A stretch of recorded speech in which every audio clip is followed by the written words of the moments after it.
we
And a very good evening, football fans. James Timberlake with you as we get ready for a huge football matchup in the state of Wyoming with definite playoff implications between the two remaining unbeaten teams in the 4A, the Sheridan Broncs and the Cheyenne East Thunderbirds. Both teams come into the matchup 5-0, and they'll face off here at the top of the hour.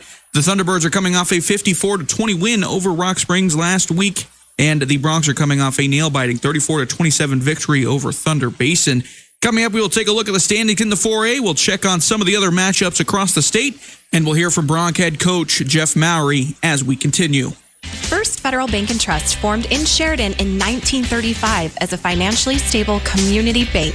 We strive every day to support and improve the lives of our staff, customers, and communities. Currently, we have some great certificate of deposit specials. We are also assisting you with an increased online savings rate that you can easily open online. First Federal strives to maximize your earnings. We have been your community bank since 1935. First Federal Bank and Trust. Online at efirstfederal.bank. Member FDIC. When the roads turn bad, you find out in a hurry if you need new tires. Hi, this is Chris Hayden with Hammer Chevrolet. Come in and let's get a new set of tires on your vehicle and get you safely on your way. We carry brand names like BF Goodrich, Bridgestone, Continental, Dunlop, Firestone, Goodyear, Michelin, Pirelli, Uniroyal, and more. With our price match guarantee, you never have to wait for a tire sale. Provide us with a better price at the time of purchase and we'll match it. Find a better price within 30 days of the purchase and we'll refund the difference. You can't beat our tire price match guarantee from Hammer Chevrolet. Online at hammerchevy.com. Prime Rib Brunch at the Ramada Plaza by Wyndham is in Sheridan every Sunday from 9 a.m. till 2 p.m. In addition to succulent, grade A choice prime rib, you'll enjoy plenty of breakfast entrees, brunch side dishes, and desserts. Adults are $26, seniors $20, kids 6 to 11 are $15, and kids 5 and under are free. No reservations necessary. Just show up every Sunday for the Prime Rib Brunch from 9 till 2 at the Ramada Plaza in Sheridan. Hi, this is Elizabeth. And JT with EBIA Hearing and Sound. Hearing well is living well, and we're here to help. Not only are we able to provide premier hearing aid technology with Bluetooth and AI, but we can address the environment in which you are hearing. Our sound consultation services tailor solutions to fit your needs. Whether at work, at church, or at home, if you're struggling to hear, we can help. Call EBIA Hearing and Sound today, 674-8920. That's 674-8920. Why be a nameless face at the big box stores when you can visit us at Hospital Pharmacy? Hi, this is Mandolin Meyer. At Hospital Pharmacy, we get to know our customers and their health needs. Keep all your prescriptions in one place with a pharmacist that knows and cares about you. Visit your hometown, family-owned pharmacy at 2 great locations. Hometown Pharmacy, hometown care at Hospital Pharmacy West. When it comes to printed, embroidered, or promotional product needs, there's only one choice in and around Sheridan County. That's Kilpatrick Creations on Brundage Street in Sheridan. Our knowledge and experience puts us ahead of all others. Our expertise guarantees you a quality and affordable product each and every time.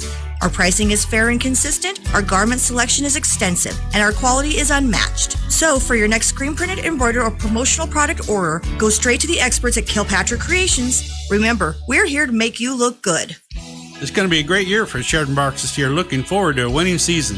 Hard to beat a team that's working together and with a winning spirit like the best team, EXP Realty. We strive to give you the best, whether it's buying or selling. And the Sheridan Broncs strive to give you the best high school football in the state of Wyoming. We are heading to a great season in high school football, and the Sheridan Broncs are the best in bringing you home the win. If you're looking to score a touchdown, call Jack and Kathleen Wood at Best Real Estate EXP Realty at 307-763-1249. There's a lot of hype about mortgage interest rates right now, but like sports, we can be working on your preseason mortgage game. This is Autumn Showtime Morris with Homestar. If you want the best rate when you're ready for a home loan, let's make sure everything you need is in place to get that win. I will personally help you every step of the way. Stop by and see us. We are located behind Bison Union Coffee Company at 30 Grinnell Plaza. Find us online at homestarfc.com. Homestar, your easiest way home. And welcome back, everyone, to the First Federal Bank and Trust pregame show. The Broncs taking on the T-Birds at the top of the hour. Taking a look at the standings coming into the matchups tonight. It's these two teams at the top. Cheyenne East and Sheridan both sit at 5-0. Then there are 2 teams at 4-1, Natrona County and Campbell County. Feels like it's been a while since we've said that about the Camels, but it looks like they might be back after that school split with Thunder Basin just a few years ago. Cheyenne Central sits at 3-2. Thunder Basin at 2-3. Last year's state runner-up, Rock Springs, sits at 1-4 along with Kelly Walsh. And we have 2 winless teams coming into tonight in Laramie and Cheyenne South, who both sit at 0-5. Coming up, Kevin Coyle has this week's Sheridan County football matchup history report. Then we will hear from head coach Jeff Mowry and finally kick off at the top of the hour.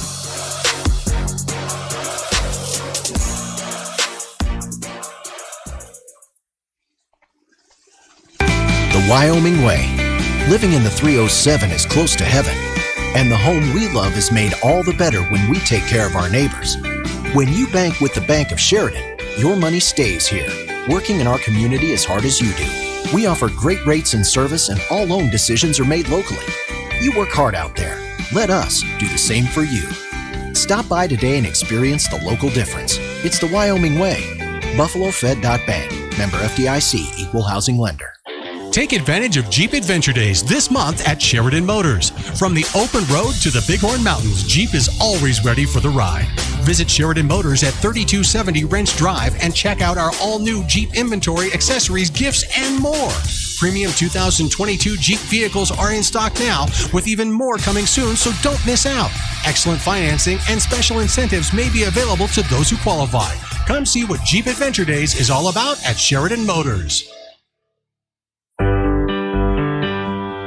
Brand identity is an integral part of your company. It's how the public views your organization and relates to your business. The folks at Alpha Graphics are experts in helping you grow your brand through strategic and consistent marketing plans. Their goal is to help you get noticed and get business. Go to alphagraphicssheridan.com to request a quote today, or stop by their new location at 2266 North Main Street in Sheridan. Have you been to the showroom at Thompson Master Masons? If you're thinking about doing a masonry project, you need to stop by and check it out. Thompson's located on the corner of Broadway and 11th in Sheridan with a showroom full of brick and stone samples. They offer both man-made and natural stone. As a matter of fact, Thompson Master Masons has the widest selection of stone, block, and brick in town. Wholesale or retail, contact Thompson Master Masons. Do you have family coming to town and not enough room in your home to accommodate them? Book them a room at the Candlewood Suites in Sheridan. They'll enjoy features like fully equipped kitchens that include a microwave, full-size refrigerator, dishwasher, stovetop, even pots and pans, and free guest laundry. Did I mention the outstanding views of the Bighorns? Book your reservation with the Candlewood Suites and relax knowing they'll feel right at home. Call the Candlewood Suites 307-675-2100. Black Hills Orthopedic and Spine Center of Wyoming is proud to welcome fellowship-trained sports medicine surgeon Dr. Daniel Lichty to their world-class team. Whether you're an athlete or wanting to continue your active lifestyle, Dr. Lichty proudly offers a full spectrum of bone, joint, and muscle care to help you stay strong. Visit BHOSC.com to learn more. Black Hills Orthopedic and Spine Center of Wyoming, specializing in what moves you. Now open in Sheridan at 1301 Avon Street, Suite A at the Burton Flats.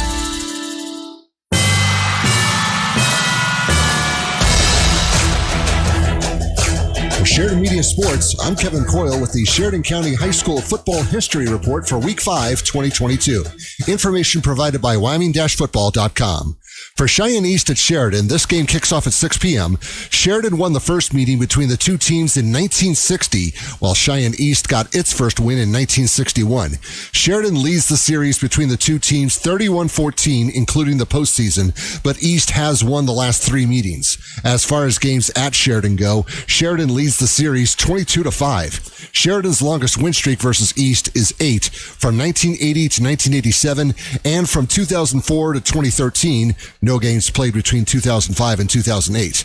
While East's longest win streak versus Sheridan is the current 3-game streak that started in 2020. Sheridan has shut out East 6 times, the last in 1986, while East has shut out Sheridan 2 times, the last in 1978. Sheridan's largest margin of victory versus East is 49 in 1984, 49-0, while East's largest margin of victory versus Sheridan is 39 in 1961, which was the first time the two teams played, 39-0. The most points that Sheridan has scored in a game versus East is 56 in 2009, 56-21, while the most points that East has scored in a game versus Sheridan is 51 in 2001, 51-48. The two teams have never had a game versus each other go to overtime. For Wheatland at Bighorn, this game kicks off at 6 p.m. Bighorn won the first meeting between the two teams in 2012, while Wheatland got its first win in 2020. Bighorn leads the series 7-2, but Wheatland has won the last 2. As far as games at Bighorn go, Bighorn leads the series 3-1. Bighorn has shut out Wheatland 1 time in 2016, 53-0, while Wheatland has never shut out Bighorn. BH's longest win streak versus Wheatland is 7 from 2011 to 2016, while Wheatland's largest win streak versus Bighorn is the current 2-game streak that started in 2020. Bighorn's largest margin of victory versus Wheatland is 53 in 2016, 53 zip, while Wheatland's largest margin of victory versus BH is 10 in 2020, 30 to 20. The most points that BH has scored versus Wheatland is 56 in 2012, 56-24, while the most points that Wheatland has scored in a game versus BH is 30 in 2011, lost 31-30, and in 2020, won 30-20. The two teams have never had a game versus each other go to overtime. With your Sheridan County High School Football History Report, I'm Kevin Coyle for Sheridan Media Sports. Thank you very much, Kevin. You can read that full report over on SheridanMedia.com as well. We're going to take a quick break, and we will be back with Bronc head coach Jeff Mowry as the First Federal Bank and Trust pregame show continues. One season, 2 halves, 4 quarters, 1 halftime, 1 final whistle. A season of memories to last a lifetime. Don't let distractions turn those memories into tragedies. Texting while driving is a dangerous distraction. Sending or reading a text takes your eyes off the road for 5 seconds. At 55 miles per hour, that's like driving the length of an entire football field with your eyes closed. Whether you're driving to the game or down the court, YDOT reminds you to stop the text and stop the wrecks. Paid for by YDOT Federal 402 funding. Are you looking to expand your operation, purchase a new building, or get that business idea of yours off the ground? Hi, this is John Dick with First Bank of Wyoming. For all those business projects, big and small, we can help. Our decisions are made locally, and we're here for you every step of the way from concept to completion. Let's get started today. Stop by our office at 1470 Sugarland Drive, Suite 2, or give us a call at 672-1733. First Bank of Wyoming, division of Glacier Bank, member FDIC, equal housing lender. If you have employees coming to stay for an extended time in Sheridan, make them feel at home with a room at the Candlewood Suites. These extended stay rooms feature fully equipped kitchens, including a microwave, full-sized refrigerator, dishwasher, stovetop, even pots and pans, and free guest laundry. Did I mention the outstanding view of the Bighorns? Book your reservation with the Candlewood Suites and relax knowing they'll have more than just a room. They'll feel right at home. Call 307-675-2100. Cool evenings mean it's time to get ready for those colder days ahead. How do your corrals look? Farmers Co-op has the panels and other fencing materials to get them fixed. Are your bunks in good shape? Farmers Co-op can help you with those as well. Need to order some livestock vaccines? Yep, Farmers Co-op is the place. Whatever you need to get your place in shape for the cold months ahead, you'll find it at Farmers Co-op, owned by those they serve at 1450 Coffeen Avenue here in Sheridan. Projects are complex and full of communication hurdles. WWC Engineering is a multidisciplinary engineering firm that's been serving the Rocky Mountain region since 1980. WWC's range of consulting services is broad and employs an exceptional staff that has worked on a multitude of conservation district and water resource projects, giving them the experience from ground and surface water rights to irrigation and stream restoration. WWC Engineering. Call 672-0761 or visit them at wwcengineering.com. Coach, everyone in the States kind of had their eye on this game, and I know you guys take it one game at a time and all whatnot, but, I'm sure maybe when practice started back in August and all that, maybe you had this game just a little bit in the back of your mind. I mean, there's so much drama if that's your style for a game. We got Causes back up here. East was the only team that beat you last year and all that. So I'm sure you guys eyeballed this, a long time ago, but they really haven't focused too much until now. Yeah, it's a long season, and when we start, clear back in the spring, and we start working some spring workouts, and we go to June summer camp in Sheridan and Cheyenne East and Natrona were both there, both very good football teams, and we recognized how good Cheyenne East was going to be at that time, and you go through the summer and you see them progress through the first 5 weeks, and they've been just very, very good. Go back to a year ago, they beat us a year ago, the only team to beat us a year ago. Previous to that, they win the state championship, and so East has done a great job against us in the last few years, and it's definitely a big game on our schedule. But like you said, we take it one game at a time. We can't get too far ahead of ourselves. And if we'd have been looking at this game last week, I think we would have suffered a loss a week ago. And so our guys have done a good job of focusing on 1 week at a time. Now it's here. So now the guys can maybe let loose a little bit of that excitement, or maybe in some cases pent up frustration. It's here now. It is. It's ready to roll. It's time to go. And we've had a week of prep and tried to get our guys as ready as we can for the look that Cheyenne East East is going to give us. And, that's a difficult task because they have such good speed. It's hard to emulate. And if they run a no huddle offense, that's going to be hard to emulate. So we really tried to do our best in practice to get our guys ready so that those nerves and everything that they're going to have at the beginning of the game don't overwhelm them. And so we've got to prep as much as we can throughout the week so that our guys can stay calm, cool, and collected, and especially in quarter one. And of course, now we also have a former player who now plays for the opposition. So, granted, I know styles of play and patterns, play calls all change each year and all that, but can't help but wonder what they may already know ahead of time. Yeah, Dom was a tremendous football player for us the last couple of years, and he moved down to Cheyenne. Him and his family moved to Cheyenne, and he's done it. He just picked up where he left off. Is a phenomenal football player for them as well. Been huge in the special teams, big play receiver, and then a great corner. And like you said, yeah, he has some local knowledge of what we've done and what our schemes and things like that. So we've got to be aware of that, and he's got to play his game, and we've got to play our game. And it's a Thunderbird versus Bronc matchup. And I talked to our guys. It's not about an individual matchup. It's about us versus the T-Birds, and the T-Birds have been a great team for the last few years. I'm not trying to imply that he has a grudge or anything like that. No, they just moved, and that's business. I'm sure he's going to be good natured about that. He's just going to come in here. They're probably not going to be intimidated, but we need to get as much crowd and support in this game because this is big no matter what. There's a lot on the line. Yes. It's a 1 versus 2 matchup. It's two good football teams going against each other, and a huge home crowd would be supportive of us. Our guys like playing in front of our home crowd. There's not a better place to play in the state, and if we can get a little bit of an advantage playing at home with a great crowd, that would be wonderful. East is battle tested.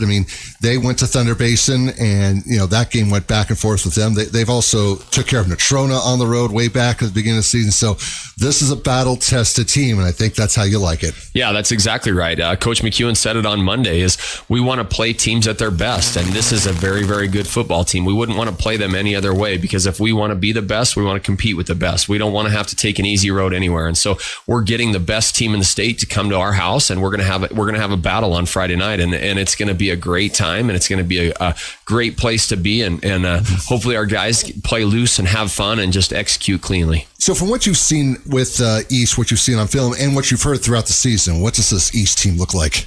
Phenomenally fast team. They've got multiple All-State returning players, especially on the edge. Dom was an All-State player for us a year ago. Garrett Slabs is an All-State receiver for them. Drew Jackson's a phenomenal player with postseason accolades again last year. And so they've got speed, and they've got 3 guys offensively that can take it to the end zone at any point in the game. And so we've really got to be aware of their speed. They're averaging about 50 points a game, which is unheard of. They just flat out light up the scoreboard. And so we've got to really do a good job keeping the ball in front of us and eliminating the big play. And then offensively, we've got to give them a long field. If we give them short fields and turnovers, it's going to be hard for us to keep up. And that's what happened in the Natrona County game. Is East got up early with a couple turnovers, and before the end of the first quarter, I think it was 28-0, and the game finished 33-7. And so we've really got to do a good job of giving them a long field, making them drive the field, and not allowing their explosiveness to take advantage of us. You mentioned their speed and also no huddle. When you get those two to work, that can be a very good combination, and that's something you've been working hard on practice this week, haven't you? Absolutely. We Monday through Thursday, we've had a hurry up no huddle session that we've tried to prepare our guys for. And like I said earlier, it's not something you can emulate easy. It's not easy to take our sophomores and juniors and put them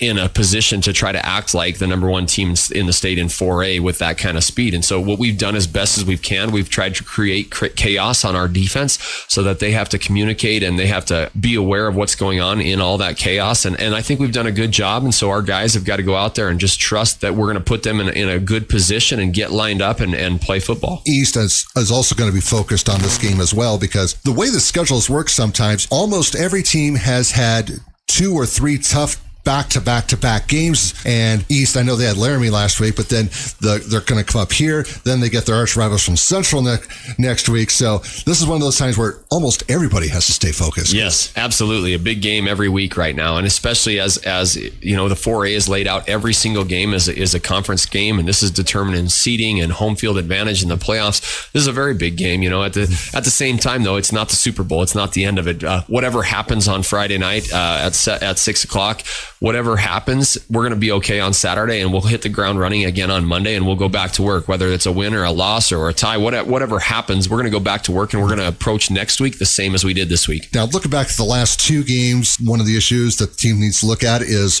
fourth quarter performance because kind of let the other team off the hook, and it almost came back to bite last week. Yeah, 2 weeks in a row, in Rock Springs, they outscored us in the fourth quarter, and the same thing against Thunder Basin is we've had some opportunities to put teams away, and we just haven't done it. And that's something we've got to get better at. And that's not something that, is just natural for young men. We go out in the third quarter in the Thunder Basin game and we get our first score in that third quarter, and we go up 3 scores, and we think we're sitting in a pretty good spot. And then they came roaring back. And so we've got to learn how to put things away. And we've got to be in good enough shape so that in the fourth quarter, we have the endurance to be able to do so. And so something we've definitely preached throughout the week, and probably something that we don't expect to do this week for sure, because Cheyenne East they're going to be there in the fourth quarter. If we're up by 3 scores, I'd be shocked. And so this is a good football team but eventually down the road, we got to get better at putting teams away. If this game lives up to the hype, it's probably going to be a 4-quarter game for both sides, isn't it? And I think this is going to be a battle for sure. And I hope that we are just sound enough through 3 quarters that we have a chance there in the fourth quarter to put our best foot forward and make them compete for 4 quarters, because that's something they haven't had to do. With the exception of the Thunder Basin game where they win 52-42, and they led the whole time. They finished with 10-point margin, but they led the whole game. They really haven't been in a battle for 4 quarters. And so I'd really like to see how we respond in a tight game in the fourth quarter, but I'd also like to see how they respond in a tight game in the fourth quarter, and hopefully we have that opportunity. Maybe a little bit of a fantasy matchup. You can't really predict if this is going to happen or not, but Kuhn versus Cassis one-on-one, no matter who's on offense or who's on defense, do you think they're kind of looking forward to maybe getting a little bit of one-on-one time against each other? Their positions don't really line up, so we'll just have to see. I think what people will see is that 2 phenomenal football teams with some great individuals and some talented young men out there that are well coached on both sides of the ball, and Coach Goff at Cheyenne East does a tremendous job, and you can guarantee that he's going to get the ball in his playmakers' hands and on offense, and we're going to try to do the same. And so it's going to be a back and forth coaching matchup as well as on the field. You've talked a lot about East offense. What do they look like defensively? Defensively, they're very sound. They don't give up very many points. 42 to Thunder Basin is the exception. Everything else has been low scoring. They've put people away. They get up early and they roll, and their defense gets the ball back to their offense. Defensively, pretty traditional defense for them. Similar lineups to years past. They're a very aggressive defense. They have some quick defensive linemen that have caused people issues, and then their linebackers play downhill and play fast, and they're good tacklers. So, their offense is definitely dynamic, and they're getting all the accolades, and deservedly so, but their defense gets them the ball right back. And we've got to be able to put some drives together and sustain drives that keeps their offense off the field. Looking at the way your schedule shaped this season, all that, is games like this coming maybe at just about the right time? Because you had Rock Springs, Thunder Basin, East. These big games, they're coming at just the right time of the year, aren't they? Yeah, I think we've got to battle through this. Our theme of the week this week is grit, and we've got to have grit. We went Rock Springs, Thunder Basin. Now we're going East. Then we go to Kelly Walsh and Natrona and Campbell County. We've got to have grit, and we've got to have toughness, because we're in a heck of a schedule right now. And these young men, yes, we talk a lot about football, but they're going to school. They've got to keep their grades up. They have stuff at home, and we expect them to be great men in all facets of their lives, at home, at school, and on the football field. And so we put a lot of pressure on these guys, and we talk a lot about football, and yes, that's important, but they've got to be great men outside of the football field and in the classroom and at home as well. And so these young men work hard. They spend a lot of time in football, but we have that expectation of being great young men in the classroom and at home as well. And so they got to be tough, and they've got to be gritty, and they've got to be able to work through some soreness, and they've got to be able to work through, yes, I have a lot of homework, and yes, I got to watch film. They've got to manage their time, and it's a really challenging time in the season for sure. Last question. As the season's gone on, how have the players reacted to knowing that they're the defending champs, they got the bullseye on their back, and everybody's coming for them? I think that's something that fortunately in Sheridan we've had to live with for a little while. Everybody knows that Sheridan football right now is going to put a high quality football team on the field, and we're always going to get their best shot. I think if you ask most teams around the state if they wanted to beat somebody in many years, it would be the Sheridan Broncs. And so fortunately, we've had to deal with that for a while, and we like that. We like getting opponent's best shot. Like I said about Coach McEwen earlier, we want everybody's best shot, because then we know if we're the best, we've beaten the best. And so we really want East to come up here with their best squad and give us their best effort, and I think we will get that, because they're a high quality football team, and I want to see how we stand up to that. And our guys are excited for that opportunity to put our best foot forward. And at the end of the day, if it's good enough, if it's not good enough, we're going to regroup, whatever happens, and go back to work next week week because you know what? The sun's going to come up on Saturday and our guys are going to be a little sore and tired. And it's okay, but we'll go back to work on Monday no matter what. Good luck, Coach. First Federal Bank and Trust formed in Sheridan in 1935 as a financially stable community bank. We strive every day to support and improve the lives of our staff, customers, and communities. Currently, we have some great certificate of deposit specials. We are also assisting you with an increased online savings rate that you can easily open online. First Federal strives to maximize your earnings. We have been your community bank since 1935. First Federal Bank and Trust. Online at efirstfederal.bank. Member And there FDIC. you have it. Coach Mallory's keys to tonight's matchup, and that means we are ready to go between the Bronx and Thunderbirds. I'm James Timberlake sitting in for Trevor Jackson. This has been the First Federal Bank and Trust pregame show. Kickoff coming up next. Are you ready for a new career? Your locally owned McDonald's in Sheridan, Buffalo, and Gillette is in search of crew members and shift managers. Owner Larry Storrow. Bob, one of the many benefits of working for McDonald's is our tuition assistance programs. You can earn a college degree through Colorado Technical University with 100% of your tuition covered. Or you can earn up to $3,000 in tuition assistance for Sheridan College or the University of Wyoming. Come in and we'll explain all the details. If you need your high school diploma, McDonald's will assist with that as well. Join the McDonald's team today. McDonald's, working to brighten your future. Do you love what you do? Well, I do. Hi, this is Jill Bates with Best Real Estate. I have the pleasure of working with amazing people every day, assisting them with the next chapter, whether buying or selling. Real estate is not just looking at pretty homes. There are lots of hoops, steps, and challenges to overcome, and people to coordinate to achieve a successful closing. We don't expect you to know what to do. You don't do this every day like we do. Let me and my outstanding and caring team at Best Real Estate be your guide and make the start of your next chapter a success. Give us a call today, 675-BEST. As always, make it a great day. Brokered by EXP. Are you thinking about going to college, but you're not sure where to start? Sheridan College is here to help guide you every step of the way. Stop by anytime, Monday through Friday during business hours to meet with an enrollment expert and get your questions answered about financing, whether to go full or part-time, degree programs, and more. With over 50 programs to study, they truly have something for everyone. Find out more at sheridan.edu.Sheridan College. Begin your journey. The law offices of Chaplain Valdez and has offices in Cheyenne and Casper, ready to protect citizens of the Federal and World Report provide competent local legal counsel focused on small businesses, real estate transactions, guardianships, employee protections, and personal injury. Michael McCullen Wade will aggressively, timely, and ethically protect your rights 24/7. Proud to support all local youth activities. Wyoming Corporate Office is the trusted business choice behind thousands of businesses. Whether it's business formation, payroll, corporate paperwork, mail scanning service, or small business phone service, Wyoming Corporate Office. This makes Wyoming Corporate Office the state's largest business-to-business service provider, located right here in Sheridan, Wyoming. If you're drowning in corporate paperwork looking for someone with an unmatched experience that cares and wants to be your partner in making your business successful, trust that Wyoming Corporate Office can help you focus on what makes your business tick. Learn more today by visiting WyomingCorporateOffice.com. Hi, this is... For a great time, come out and watch the Sheridan Bronx as they go for another winning season. You can't beat high school sports when it comes to the Sheridan Bronx. These young men give it their all with pride and strive to bring home that win. Correct, Kathleen. With hard work and dedication, that makes us proud to live in a great community in Sheridan, Wyoming. If you're looking for a team that works hard with dedication, call Kathleen and Jack at Best Real Estate, EXP Realty, at 307-763-1241. Call Kathleen and Jack to get ready to pack. This is Amity Allman with Best Real Estate Team, bringing you the best tip of the week. Interest rates are on the rise, but I have some great advice for you. Marry the house and date the rate. What goes up must come down. So buy that house you love at today's rate and refinance later. For more helpful tips, call me, Amity Allman, or another member of the Best Real Estate Team at 675-BEST, or visit our website at bestwi.net.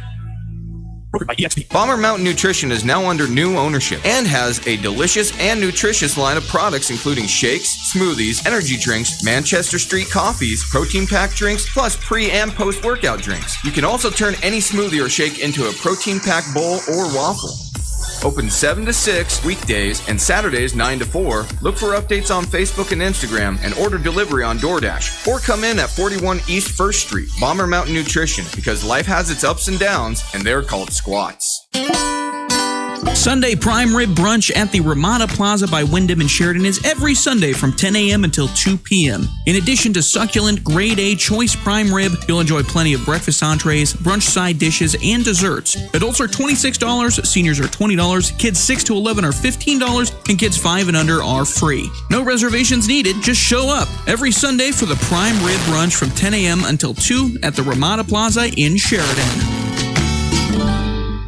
This is Dr. Michelle Meehan, and you're listening to Sheridan Media Sports.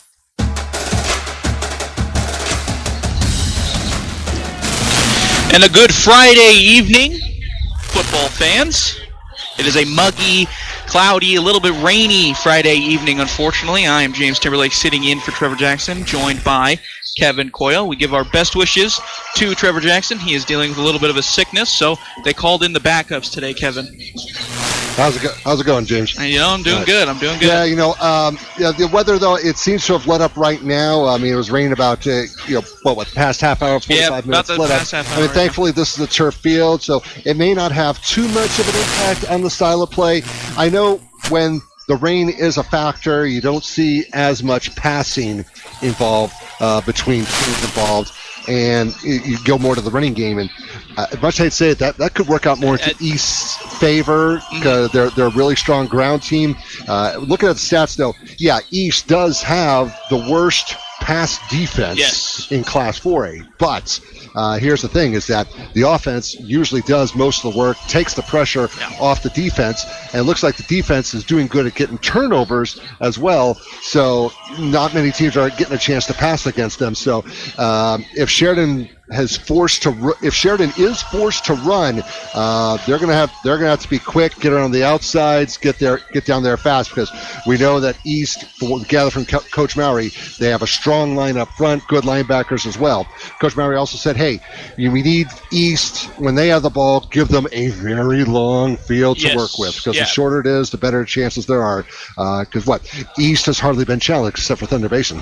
A high-flying, fast offense on the east sideline, possibly record-breaking if you want to go that far so far. They won their last few games by scoring 54 points, 63 points against Laramie, and then 52 points against Thunder Basin. Thunder Basin, a little bit of a scare. They won 52-42 against that team. It was basically the only test they had really so far this season. They won against Campbell County 47-28 at the beginning of the season, and that was basically the last real test that they had other than that Thunder Basin game. We're about ready to kick off. Sorry, Kevin. We're about ready to kick off here. Cheyenne East did win the toss, and they elected to receive here on the first kick. Your starting lineups here for the Sheridan Broncs. The defensive starters will start with defensive tackle Chance Larson, also defensive tackle D. Kirshner.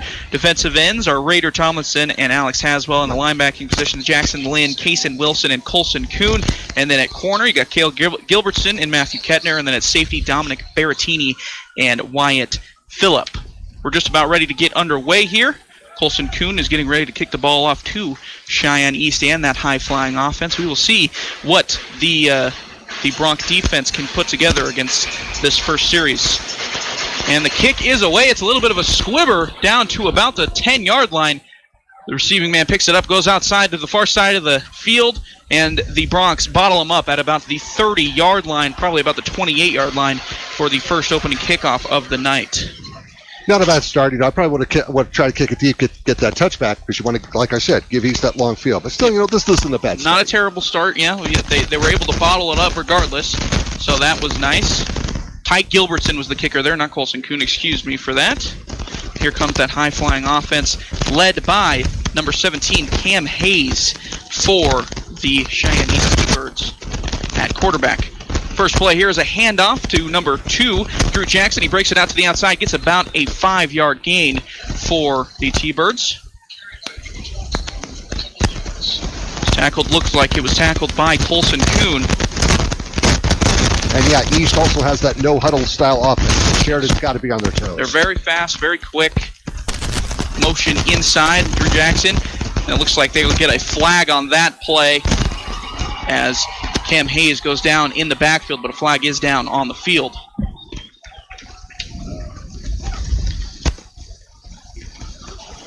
Looks like it's going to be 3rd and long here.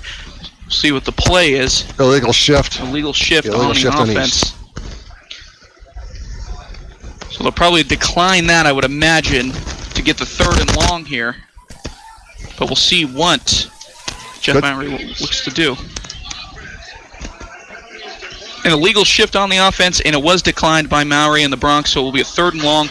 And just like that, the T-Birds are ready to go here, waiting for the referee to get back into place more than anything. 4 wide receivers in the set, 1 running back there. Cam Hayes takes the snap, he rolls left, he's looking out wide, gets a little out route, and he has run out of bounds. Number 9 for East has run out of bounds. Garrett Schlabs, another one of those high-power offensive weapons that they have, he has run out of bounds. So now it is about a 4th and 5 for about 4th and 2 at the 37. 4th and 2, excuse me, yes, about a 4th and 2 at the 37. We'll see what they're looking to do. It looks like the offense is running off the field. So a good first series for the Bronx defense to start the day, I would say, with about 11 minutes and 12 seconds left. Absolutely right now. I mean, you only held them to 8 total offense, and not a whole lot of time ticked off that clock there either. Yeah, you'll take that any day of the week. If that's your the first defensive attempt. Quick squib kick, or excuse me, a quick pooch kick by the punter for East. Number 1, for the Bronx picks it up. Matthew Kettner, he's going out wide towards the near side, and he is taken down at about the 43-yard line of the Sheridan Bronx. So now, on the offensive side for the Bronx, their starting lineup: left tackle DJ Ellinger, left guard Chance Larson, center Raider Tomlinson, right guard Noah Williamson, right tackle Deed Kirshner, and wide receiver group Matthew Kettner, Dane Steele, Dominic Berrettini, Kason Wilson, the running back Colson Kuhn, of course, and quarterback Cale Gilbertson. See what the Bronx offense can put together here in their first series of the day. Cale Gilbertson goes under center here with Colson Kuhn behind him, 3 out wide on the far side of the field. We got 1 man in motion. It's a pitch over to number 5, Colson Kuhn. He tries to find a little hole, and he gets about 2 yards on the carry there. We're going to probably see a lot of that, especially with the weather it is. We're going to see a lot of Colson Kuhn, I would imagine, today. Well, if the towels are dry, all that, and they I don't know how exactly what the field conditions are down there, but if they can keep that ball dry, they can maybe try to open up and get a little bit of a passing game in. But again, you want to keep the ball out of East's hands as much as possible, so the run game will probably be a big factor here, as it has been all season for the Bronx. Don't pass unless you have to. Yeah. In the shotgun here, Cale Gilbertson, 2 wide receivers on the near side, 1 wide receiver on the right side, on the far side. Motion in towards the backfield. Now two players in the backfield. A handoff. Never mind, he keeps it. Cale Gilbertson keeps it. He goes up the middle for a first down for the Sheridan Bronx. I just loved it. He kept his feet going. Yep. Was able to break 1 or 2 tackles there, and East learned early on that this Sheridan team, they're gonna take it to him. A good read there by Cale Gilbertson to keep that and get the first down as well. So now a first down, fresh set of downs for the Bronx on the East T-Birds, about 48-yard line, with 9:52 and counting on the first quarter clock. Looks like they're going to line up again, this time in shotgun as well. Maybe more of a pistol formation, it looks like. No, shotgun it is. Colson Kuhn in the backfield. In motion, here comes number 3, and they hand off to Colson Kuhn, and he is stuffed at the line of scrimmage by the T-Birds. A good reaction there by number 54 for the T-Birds on the defensive line. That is Trevor Eldridge, 6'2", 205 senior with the tackle. So now second down. Looks like it was about a loss of a yard there about 2 yards actually for the Bronx. We'll see what they come up with here. Maybe their first passing play of the game so far on the rise. Coach Bauer was saying, at practice all week trying to imitate East's no-huddle offense. Yeah. It looks like it's taking a little bit of time to get the play in the no-huddle. An empty set here for Cale Gilbertson. 2 wide receivers on both sides. Takes the ball, drops back. He's looking out the outside. He gets a man on the out route there. Looks like that was Colson Kuhn once again.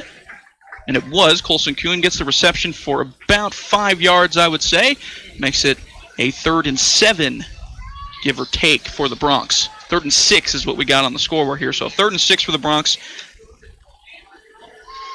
Sheridan's they're just going to have to fight for every yard they get. Even if they, got to go back to basics. Try to stretch for that extra yard if you can get it.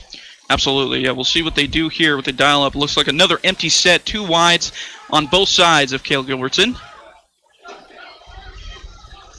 Cale Gilbertson takes the snap. He's looking right. He pump fakes, and he's under pressure, and he is going to go down And that is not something you want to see there from the Bronx early on, but a tough play nonetheless. That was number 14 for Cheyenne East, Ethan Brinkman with the sack. A big play by the T-Birds. Then they'll bring up a 4th and long for the Bronx, and they'll almost certainly punt it away here. Yeah, there was just the left side of the line just kind of collapsed there. Two East defenders came in and finished the job there on Cale Gilbertson. So a 4th and 15 here on the East 48. More like the 49, it looks like. Own 49. The Bronx 49. See what they do here. Colson Kuhn back. He takes the ball, and he's going to pooch punt it away. It's going to get down, drop to about the 10-yard line. It looks like East is just going to let that go into the end zone for a touchback. So 2 series down, 2 punts. Maybe not the start we probably expected, especially with East's high-flying offense, but here we are, and that's football for you. Football is going to football, as they say. Absolutely. But now you're going to East again. Back, around. They're going to start their own 20. This is ideal position that Sheridan wants to be in. Keep them long. 2 things: make sure East has long of a field as they can, and make sure that offense stays off the field. Yes, exactly. That is very true. About 8 minutes left here in the first quarter. East coming back onto the field. An empty set for the T-Birds will start their play here. Cam Hayes in the backfield. Drew Jackson motions over to the far side. Cam Hayes looks left towards the near side. Number 9 makes the catch for Cheyenne East. That's Garrett Schlabs again. He goes out of bounds. It looks like a gain of about 4 or 5 for the T-Birds to start this drive. So 2nd and 5 to go here, give or take, for East. Looks like they're going to give him about 2nd and 2, actually. I need to get my eyes checked. It looks like 2nd and 1.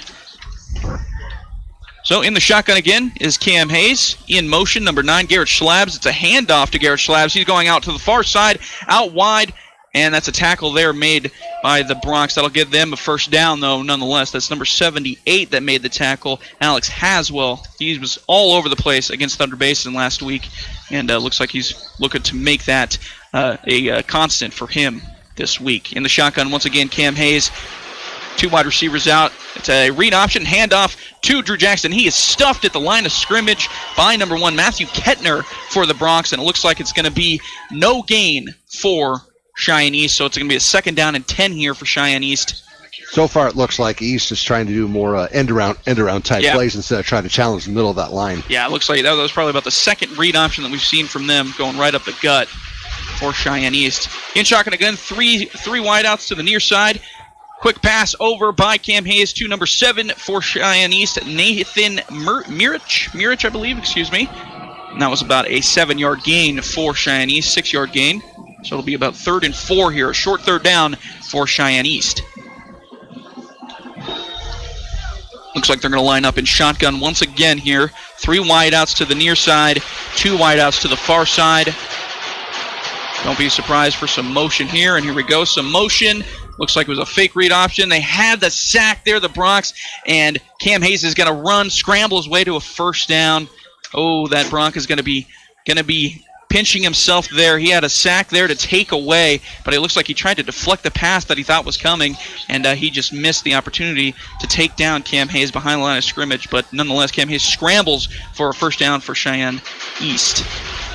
47, Cam Hayes in shotgun again. He throws it out wide to number 12, Jacob Culver for Cheyenne East, and he gets about 7 yards on the reception. This is a high-flying offense, quick offense. They are getting ahead of me here, to be honest with you. Yeah, but right now they haven't tried the deep play threat yet. Yes, it's been a lot of quick and short. Shotgun again, little pitch play to number 2 for Cheyenne East, Drew Jackson once again, and looks like he tried to get out wide as far as possible, but he is knocked down for about back at the line of scrimmage, I would say. So about 3rd and 4. Most times, though, it looks like when they try to go around wherever the far side of the field is from their perspective. See what they do here. Looks like they're getting the play call in. Cam Hayes gets the play call. Shotgun again. 3 wide receivers to the near side, 1 to the far side. He takes the snap. He's looking, throws it out wide. Another short pass, a missed tackle by the Bronx that would have been a loss, and he scrambles. Number 16 for the T-Birds, Logan Fippen, makes the catch, and he scrambles for an extra few yards there. Gets the first down for the T-Birds. So they're getting some stuff going here, the T-Birds. They're moving a little quickly, and the longer this defense stays out there for the Bronx, the worse it is. Another quick play here by Cam Hayes. He takes a read option, takes it himself, goes up the gut, gets about 3 or 4 yards to make it second down and about 6. We'll see how long this Bronc defense, can last playing against this quick no-huddle offense by Cheyenne East, because this is not easy. It's basically a running match the whole way through. Shotgun again, 3 wide receivers out wide. It's a little screen play, a little bit outside to Drew Jackson. He cuts it upfield, and he's going to get a first down for the T-Birds. Ran for about 8 or 9 yards and got the first down to the Bronc 27. Yeah, about the Bronc 27. So 1st and 10 here for the T-Birds. Another shotgun set here. We'd be remiss to say we would not be expected to see Cam Hayes go under center. He has the ball up the middle, and Drew Jackson's got a lot of yardage there, about 12, 13 yards. 13-yard gain for Drew Jackson up the middle. Not great tackling there. Yep, that was tough tackling there. He ran it straight up the gut and took a couple of Broncs to bring him down. Cam Hayes in shotgun again. Another fake handoff there. Throws it out to number 9 for the T-Birds, Garrett Schlabs, and he's going to get to the pylon. No signal yet, and it looks like he is in. So that quick, high-flying offense, it looked like it caught the Broncs on their toes just a little bit there, especially towards the end of that series. And Garrett Schlabs takes a little screen pass by Cam Hayes to the near side of the field and scores it for a Cheyenne East touchdown to make it 6-0 with the PAT pending for the T-Birds. See, that no-huddle offense, not only are they trying to keep Sheridan on their toes, they're also they take the long way around, trying to wear them down so that they can't be ready for the next play. Yeah. Good series there by the T-Birds. And we're still waiting on the PAT here. Number 18, the kicker for Cheyenne East, Brendan Bowman. And the kick is up. And it is good. So 7-0 lead now for Cheyenne East with 4:45 left in the first quarter. We're going to get a break. We'll be back with more Bronc football here on 1410 AM and 106.9 FM KWYO, and you can be watching live over on SheridanMedia.com and the Sheridan Media YouTube page. Is Wyoming Corporate Office your one-stop shop for everything you need for your Wyoming-based business, LLC, or corporation formulation? Yes. Service of process and mail forwarding services? Indeed.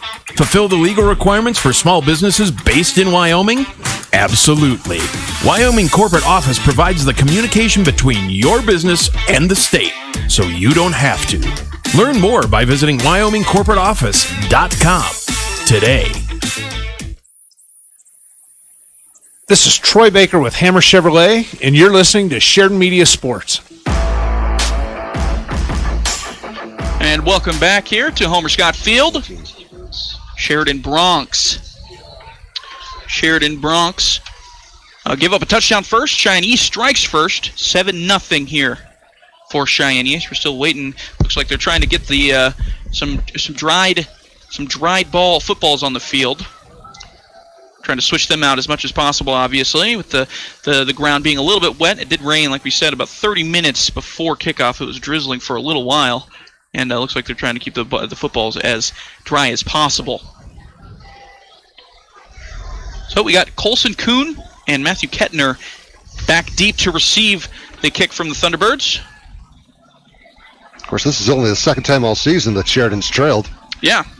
Not unfamiliar territory, though. They've had the other one was against Rock Springs, and that deficit lasted all of 14 seconds. Yeah, there you go.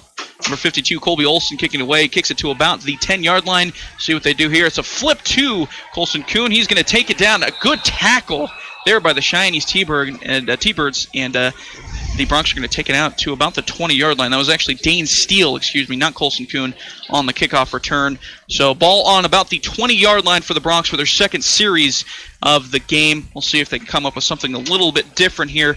They are trying to mimic that Cheyenne East no-huddle offense, but it does look like it's taking a little bit longer to get the play in here for the Broncs. Shotgun set, it looks like 3 wide receivers to the near side, 1 to the far side. Kale Gilbertson takes the snap, hands it off to Colson Kuhn. Colson Kuhn is hit immediately, but he breaks the tackle, and he gets about a 4-yard gain, give or take. About a 5-yard gain. Yeah, 5-yard gain they're going to give him. Almost 6. Hit basically right at the line of scrimmage, and he broke right through that and got an extra 5 or 6 yards. So it's going to be about a 2nd and 5 is what it looks like they have it marked down as here on the scoreboard. Another shotgun set, 3 wide receivers to the near side, 1 to the far side. Kel Gerbertson ready to go here. And he takes the snap, hands it on, play action, passes it down the field to Matthew Kettner, but overthrew him just a little bit on a quick slant route, and Cheyenne East almost had a pick there, but it was dropped, and Kel Gerbertson will be breathing deeply after that one. I think what Sheridan needs to do more, we've heard how good the East linebackers are and all that. I think Sheridan needs to do more of passing on the pass to the outside, get that medium-sized distance. Maybe challenge the cornerbacks a little bit more instead of the linebackers. Got another 3 wide receiver set here for the Bronx. 3 to the near side. Matthew Kettner in motion to the near side. It looks like it's a quarterback run here. He's running the outside. Hit once near the line of scrimmage, and he's only going to get about 2 yards, but it is close to a first down. It's going to be about a 4th and 2 here for the Bronx. We'll see what they do. And it looks like they are bringing out the special teams unit. So 2 series so far, 2 punts it looks like it's going to be for the Bronx. Don't know if I love that play call, to be honest with you. On that play, I would have handed it off more to Colson Kuhn than have our quarterback run it, but, working out the kinks, I would say. Exactly. Still trying to feel them out to some degree. Yeah. Colson Kuhn back ready to kick it away, punt it away here. Cheyenne East has 2 men back to receive the punt. A bad snap there, but Colson Kuhn picks it up and he kicks it away. Not a great punt. Lands at about the 40-yard line of Cheyenne East, and it goes out at about the 35-yard line of East. So East will get the ball back with about 3:07 left in the first quarter in pretty good field position, I would say, all things considered.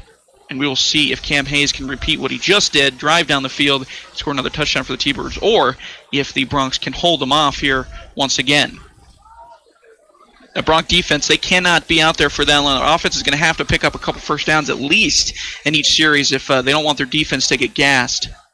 But about 36. Right about the 36, yeah. So 1st and 10 for the T-Birds. Shotgun set here. Looks like a possible end around, and it is, but we got a penalty flag. Came out first, and it looks like it's going to be a false start on a Cheyenne East. A false start on Cheyenne East. They're backing up here. We get the official announcement. Yep. False start on Cheyenne East. So 5-yard penalty, so we'll make it a 1st and 15. Back in the shotgun set here. 2 wide receivers near side, 1 wide receiver far side, and a running back in the backfield for the T-Birds. Cam Hayes ready for the snap. Here comes more motion from the T-Birds. He's out wide. He's going to look downfield, throws it to number 9, Garrett Schlebs, and he is open. He is going to move down the field, gets about a 25-yard gain for the first down from the T-Birds to make it T-Birds down on the Bronx 46-yard line. Got that over 2 defenders. That's a good throw. Quick offense here. They hand it off to Drew Jackson. He is stopped at about the line of scrimmage. Good defense there by the Bronx at the point of impact to make it a 2nd down and 10. Cam Hayes lining up in the shotgun once again for a 2nd and 10 on the Bronx 46-yard line. Steps back, rolling out to his right. Looks like a screen pass to Garrett Schlabs again. He's going to break a tackle. He's going to break it out wide, and he's going to almost get a first down. He's going to be really close to about the Bronx 44-yard line. We'll see where they spot him, if they give him the first or if they make it 3rd down and super short. And it looks like they're going to make it short, so about 3rd and 1 for Cheyenne East on the Bronx 44-yard line. Cam Hayes ready to go. Shotgun set again. It's a handoff to Drew Jackson, and that was stopped at the line of scrimmage. A great job there by the Bronx. That looks like Alex Haswell once again. He was all over the place last week, and there he is making another big play there. Closed that hole up in the middle real quick. Very quickly, and it's 4th and 2 it looks like here, but I'd say it's more like a 4th and 1 personally. 1 minute and 45 seconds left. The Cheyenne East T-Birds still on the field. Their offense still on the field, so it looks like they're going to go for it here. We'll see what the T-Birds come up with. Cam goes back, and it's a corner route, and he throws it to number 7 for Cheyenne East, Nathan Mirich, and he gets the first down and a gain of about 8 yards to get the first down. Good play call there by the T-Birds. Get it quick and out of Cam Hayes' hand to get the first down.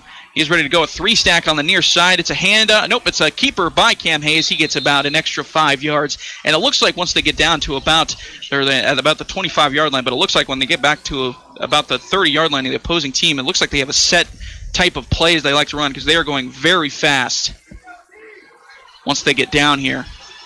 In shotgun again, Cam Hayes hands it off to Drew Jackson. There he bounces it to the outside. He's got open grass. He's got one defender to beat, and that one defender pushes him out of bounds for the Bronx. And it looks like it's going to be at about the 4-yard line for Cheyenne East. First down and goal for Cheyenne East with about 57 seconds left here in the first quarter. Drew Jackson takes the handoff once again, and he's stopped at about the line of scrimmage. Maybe gets a gain of about 1 or 2, but it is basically on the goal line here, so a second and goal for Cheyenne East. We'll see what they come up with here. If the Bronx can maybe get one extra stop, it's more about the second and 2 from the 2-yard line. Second and goal from the 2-yard line. Cam Hayes hands it off to Drew, or he keeps it himself actually, and he's reaching for the goal line. And he is in for the touchdown. Cam Hayes runs one in. He passed one in earlier. So that is touchdown number 2 for Cam Hayes to start the night to make it 13-0 Cheyenne East. And that high-flying offense is looking pretty high-flying so far, I would say. Looks like they are trying to gas out the Sheridan Bronx as much as possible, and it has worked so far. The extra point is up. And it is good for Cheyenne East to make it 14-0 here for the T-Birds with about 31 seconds left here in the first quarter. You're listening to Bronx Football on 1410 AM and 106.9 FM KWYO and watching live on SheridanMedia.com and the Sheridan Media YouTube page. Are you looking to ease a financial burden, secure college funding, make home improvements, consolidate debt? Hi, this is Matt with Homestar. These are all things we can help you with. Don't let national news stop you from exploring options to solve your problems and ease your mind. I will personally help you every step of the way. Stop by and see us. We are located behind Bison Union Coffee Company at 30 Grinnell Plaza.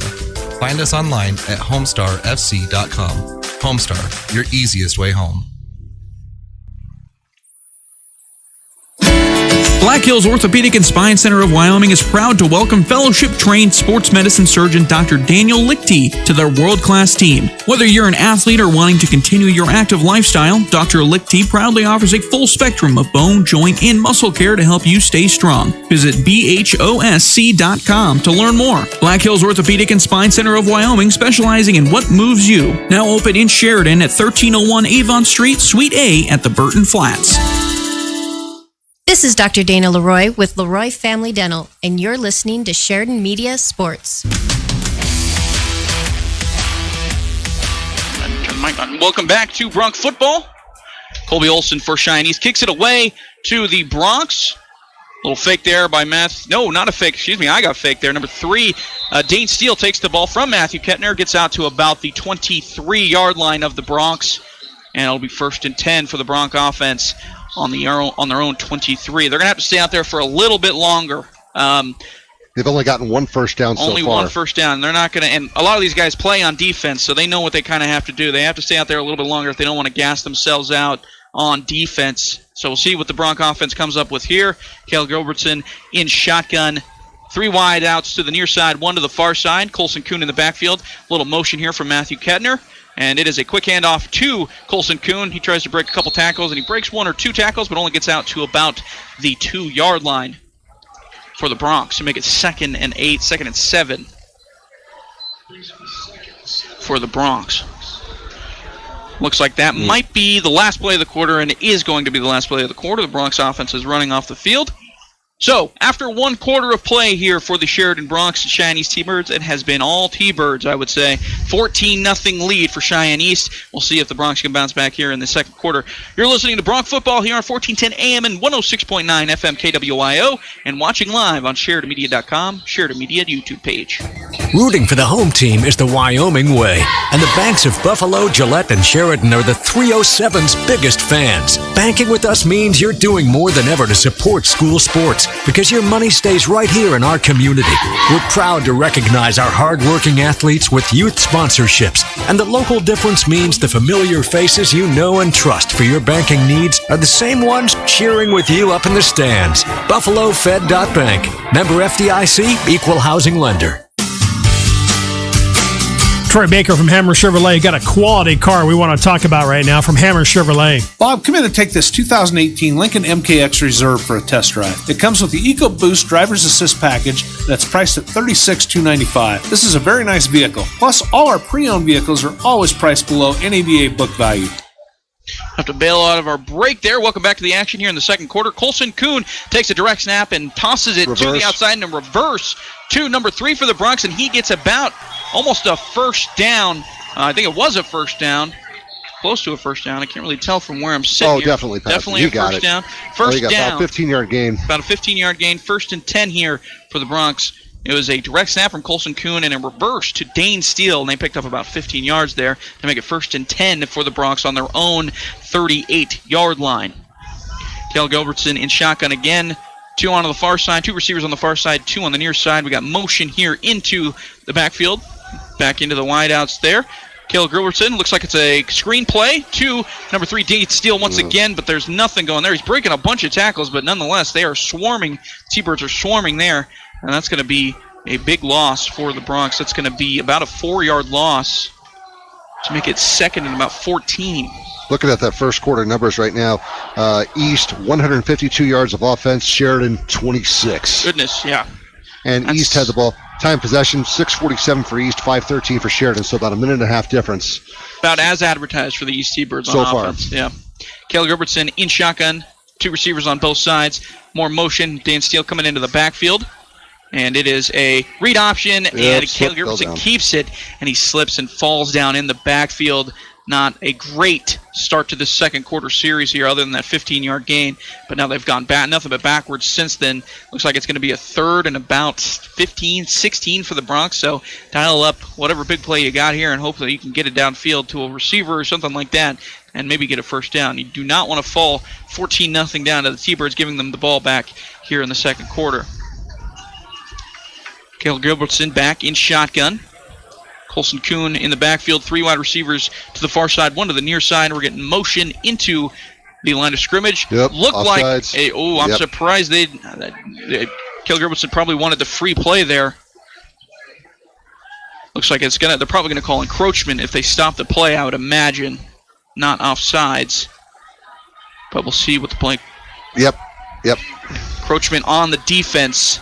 That'll be a 5-yard penalty and make it 3rd and 12 instead of 3rd and 17 for the Bronx. So a little bit of breathing room, I guess, but maybe 5 yards less you'll have to get, right? Exactly. Well, so far Sheridan penalty-free football so far. That's true, yeah. I mean, if you can take any positive out of it, that's definitely the positive so far. Shotgun, 3 wide receivers to the near side. It looks like it's another QB run. Cale Gilbertson gets a decent gain, but not nearly enough for a first down. About a 6-yard gain, cuts it in half. We'll see if the Bronx maybe dial up a fake here, if they're going to bring out the punt team, or if they're going to keep the offense on the field.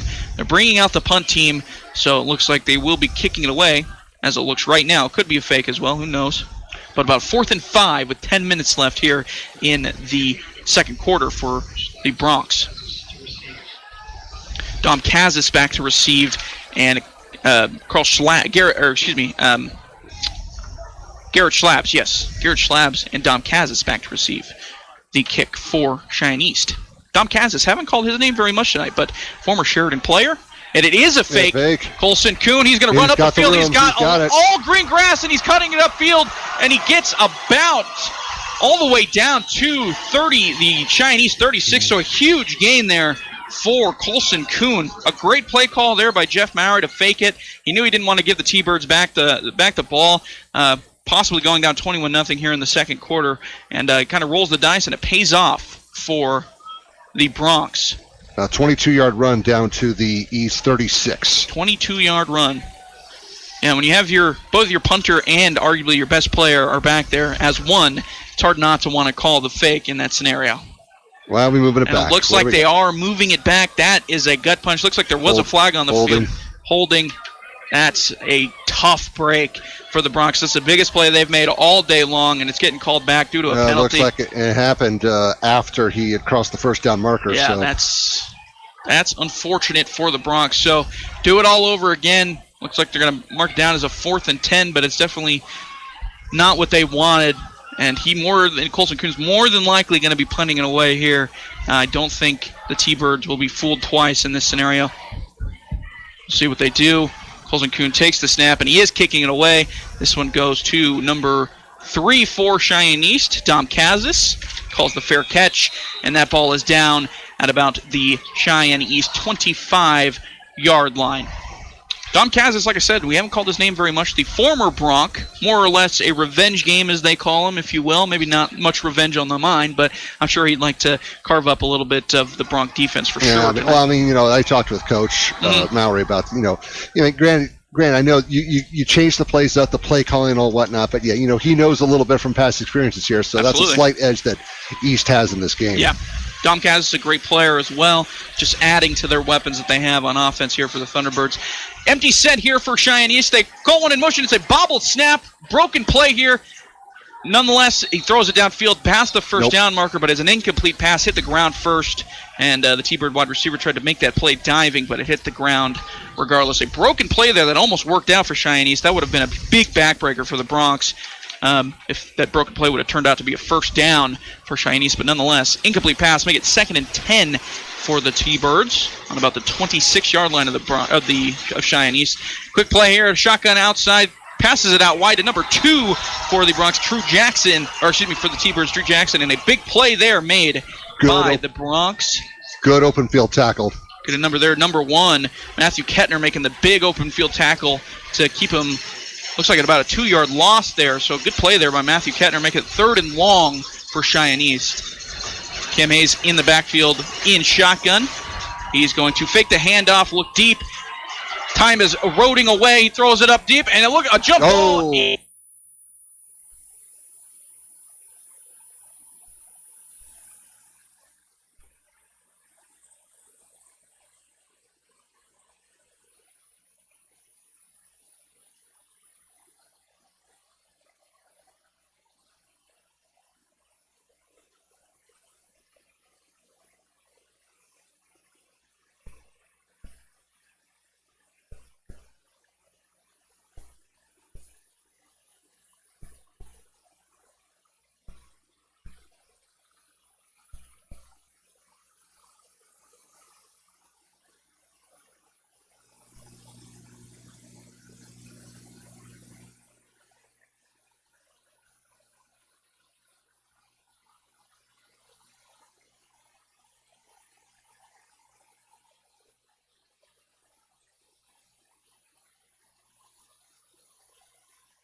Apologies, Bronc fans. We're having a little technical difficulties there, but we are back. Bronx started at their 35-yard line, have moved up to about their own 49. Quick pass by Caleb Gilbertson out to the outside to Colson Kuhn. He's going to bring it up to the Cheyenne East, about 48, 47-yard line. It's going to be 4th and short here for the Bronx. We'll see what they do here.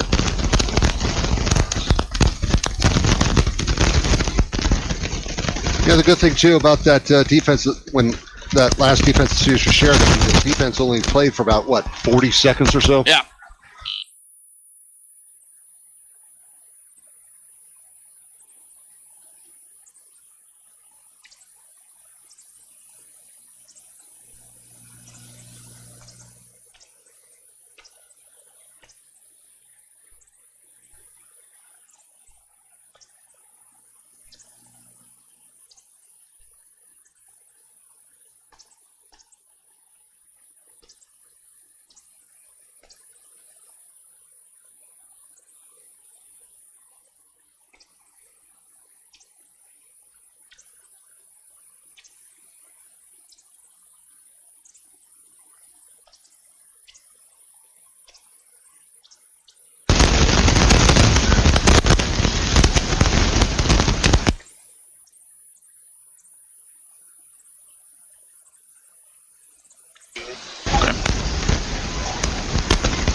And welcome back, Bronx fans. The handoff by Caleb Gilbertson to Dane Steele, and it's a big loss for the Bronx.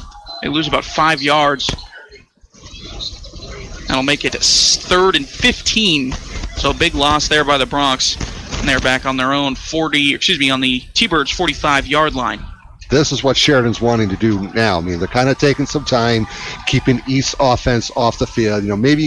Maybe a slight momentum shift going right now, especially with that 3-and-out that the defense just got. So right now I'd say Sheridan's starting to build a little bit of momentum. 2nd and 14 here, not a 3rd and 14. 2nd and 14 for the Bronx. 5:13 left in the second quarter. Caleb Gilbertson takes the ball, and he's throwing it out wide to Colson Kuhn, the cornerback for Cheyenne East. Kind of read that the whole way, though, and stops Colson Kuhn basically in his tracks. And it looks like it's going to be back at the 46-yard line, so a loss of 1 there for the Bronx. I'd like to see the Bronx maybe throw it downfield a little bit more instead of these swing passes, I would say, that they're trying to get off here. And it's about 3rd and 15 now for the Bronx. As we mentioned, East linebacker is really good and all that. So, it's easier said than done, obviously. Exactly. No huddle offense going here for the Bronx. 2 wide receivers out wide. Shotgun for Caleb Gilbertson. 4 wide receivers out wide, 1 too far, 2 near side. Caleb Gilbertson takes the ball. He rolls out left, and he's looking downfield. He's throwing it downfield, and he's got a wide receiver and makes the catch at about the 30-yard line. That's going to be a first down, a big first down for the Bronx. Good play there by number 3, Dane Steele. Good reception on the sideline to get a first down. Boy, that was the longest pass that they've had downfield all day long, and so it goes for a first down to the Thunderbirds' 30-yard line. Way to keep an eye on the receiver while he was on the run scrambling. Yeah, to his incorrect hand as well. So that was a tough throw to make there by Caleb Gilbertson. We'll see if he dials up here. Shotgun once again. 2 wide receivers to the near side, 2 to the far side. Looks like a different running back in there for the Bronx. We'll get a number here for you in just a second. Looks like it's Taryn Grooms. Hand it off to Taryn Grooms, and he's got a big hole. He's running up, and he's rumbling down to about the Cheyenne East 17-yard line. A good run there by Taryn Grooms. Colson Kuhn comes back into the game. Good first down play there by the Bronx, and they are kind of rolling here on offense. Shotgun again here for Caleb Gilbertson.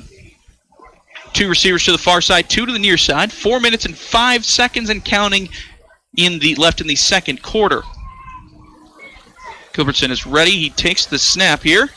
Hands it off to Colson Kuhn. He goes right up the gut. He's got green grass. He runs over the safety, and it's a touchdown for Colson Kuhn. What a fantastic run there by the running back. He broke about 2 or 3 tackles to get into the end zone and then just beat the safety as the last man standing for the Thunderbirds to cut into the Thunderbirds deficit to make it 14-6 with about 3:50 left remaining in the second quarter. A big momentum-shifting touchdown there, I would say, for the Bronx. A great job there to drive down the field and score that touchdown.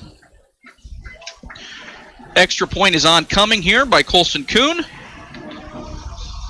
The kick is up. and right down the middle for Colson Kuhn to make it 14-7 Thunderbirds. Bronx cut into that lead for Cheyenne East for halftime. We'll see if they can stop the Thunderbirds coming up.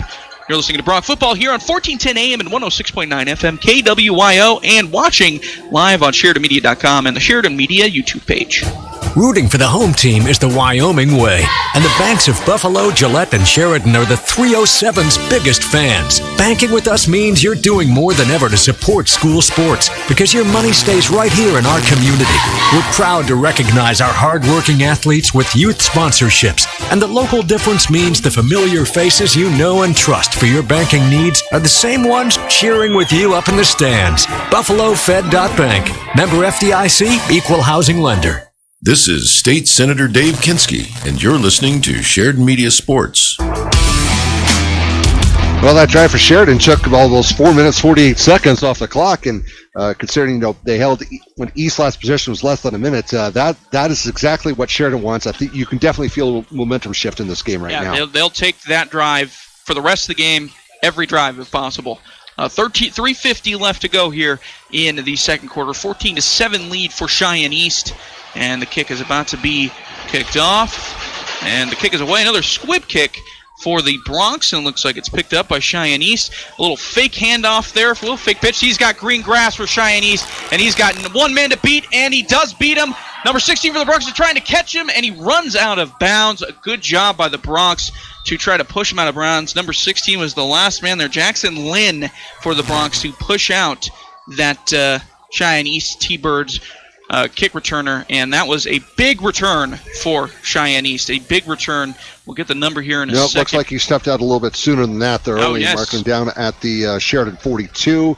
So say it's about a 48-yard run back. Yeah, I thought Jackson Lynn maybe pushed him out, but it looks like he ran out a little bit earlier. So still a big return, though, not necessarily what you want if you're the Bronx. A short field for Cheyenne East, and in shotgun, Cam Hayes hands it off to Drew Jackson. Drew Jackson goes right up the middle. He gets 10 yards easily. He's cutting it out back outside wide.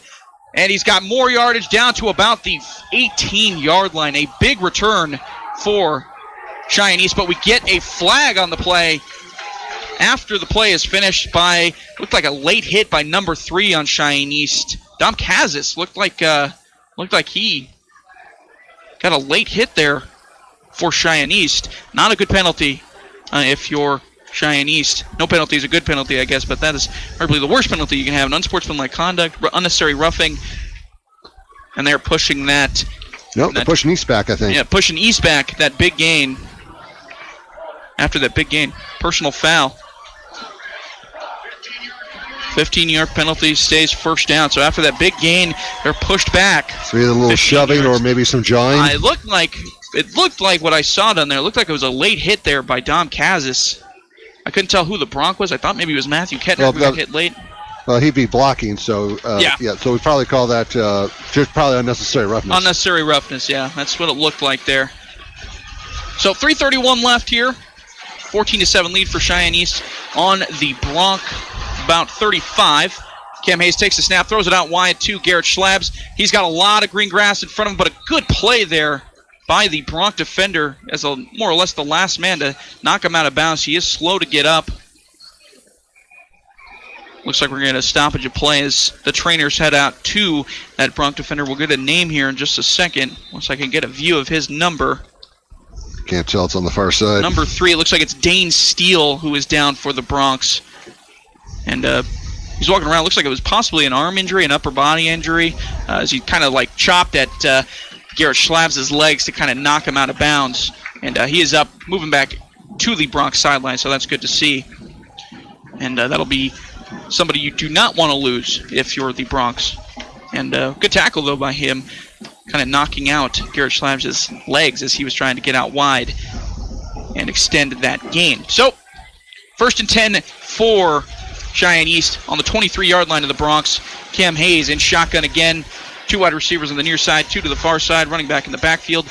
Play action pass by Cam Hayes. He throws it out wide, and he's going to get a first down, a little out route to Garrett Schlabs again for the first down. Garrett Schlabs is having a heck of the game. It feels like he's gotten more often than not the ball for Cheyenne East here in the first half.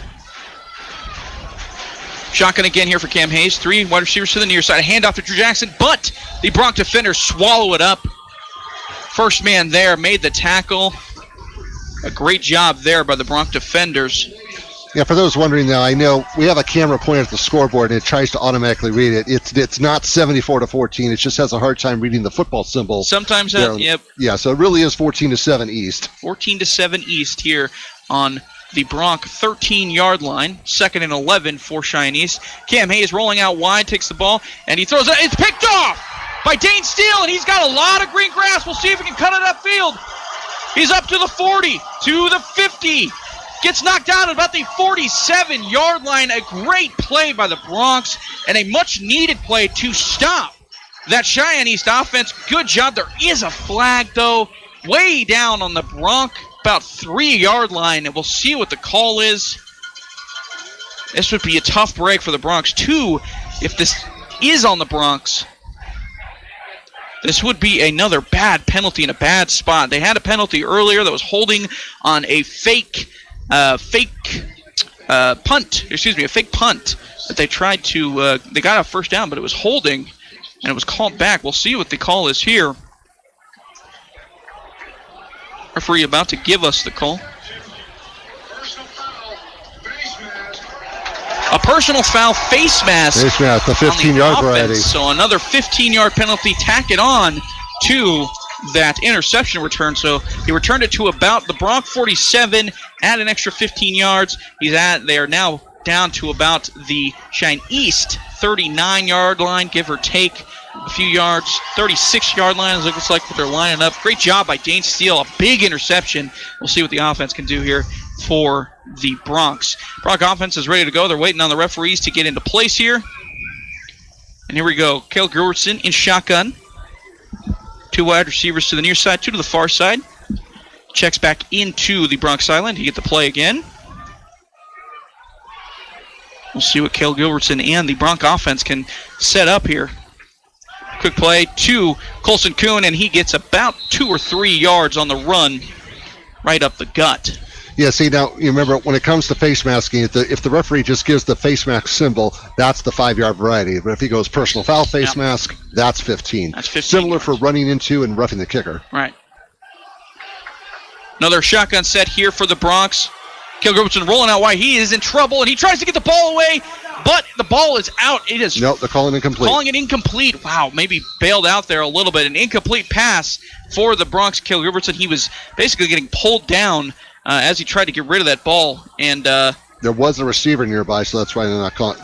So they felt it was catchable, so that's why it's not intentional grounding. Not intentional grounding either. So bailed out maybe a little bit there by the Bronx, but a good play by Cale Gilbertson to get rid of that ball, not fumble it, and to make it a manageable 3rd and 8 with about 2 minutes and 12 seconds to go here in the second quarter. A bunch set on the right side, on the far side, for the Bronx. They're moving right to left across the radio dial. So a bunch set on the far side, 1 receiver to the near side. Cale Gilbertson in shotgun. 2 receivers to the near side, Cale Gilbertson in shotgun. Gets the play from the Bronx sideline. Colson Kuhn comes in motion. Fake handoff to Colson Kuhn. Cale Gilbertson's got all day, and he throws it down to Dane Steele, and he makes a big catch and takes a big hit to get the first down. Dane Steele having a heck of a quarter here and a heck of a game so far. So makes the catch there to get the first down. He has a pick. He had another first down reception a little bit earlier in the quarter. They kept a drive going. Good job by Dane Steele there. And so now a 1st and 10 on about the 26-yard line of Cheyenne East. And the Bronx are driving here with 1:55 and counting left in the second quarter, heading into halftime here. Cale Gilbertson takes a snap in shotgun. It's a little screen pass. Oh, it's a fake here, and it looks like they were going to throw it downfield, but he gets rushed. Number 10 for the Bronx, Dominic Berrettini, and he's running it to the far side and gets bottled up at about the 21-yard line of Cheyenne East, so still about a 5-yard gain for the Bronx. It looked like they were trying to get tricky there, and it looks like Derek Berrettini was about to throw it downfield, but he thought better of it. There was receivers downfield. There was plenty of room on the far side. And he ran to the far side and got about a 5-yard gain. Cale Gilbertson takes the snap here, hands it off to Colson Kuhn. Colson Kuhn finds a hole, and he's got a big gain here. He's running to the goal line, and he is... Did he reach in? Yes. In for the touchdown for the Bronx. Another great run by Colson Kuhn as he continues to dominate on the offensive side of the ball for the Bronx. A great run there by the Bronx, and the Bronx are looking to tie this game up in the second quarter with about 1:13 left in the quarter before halftime.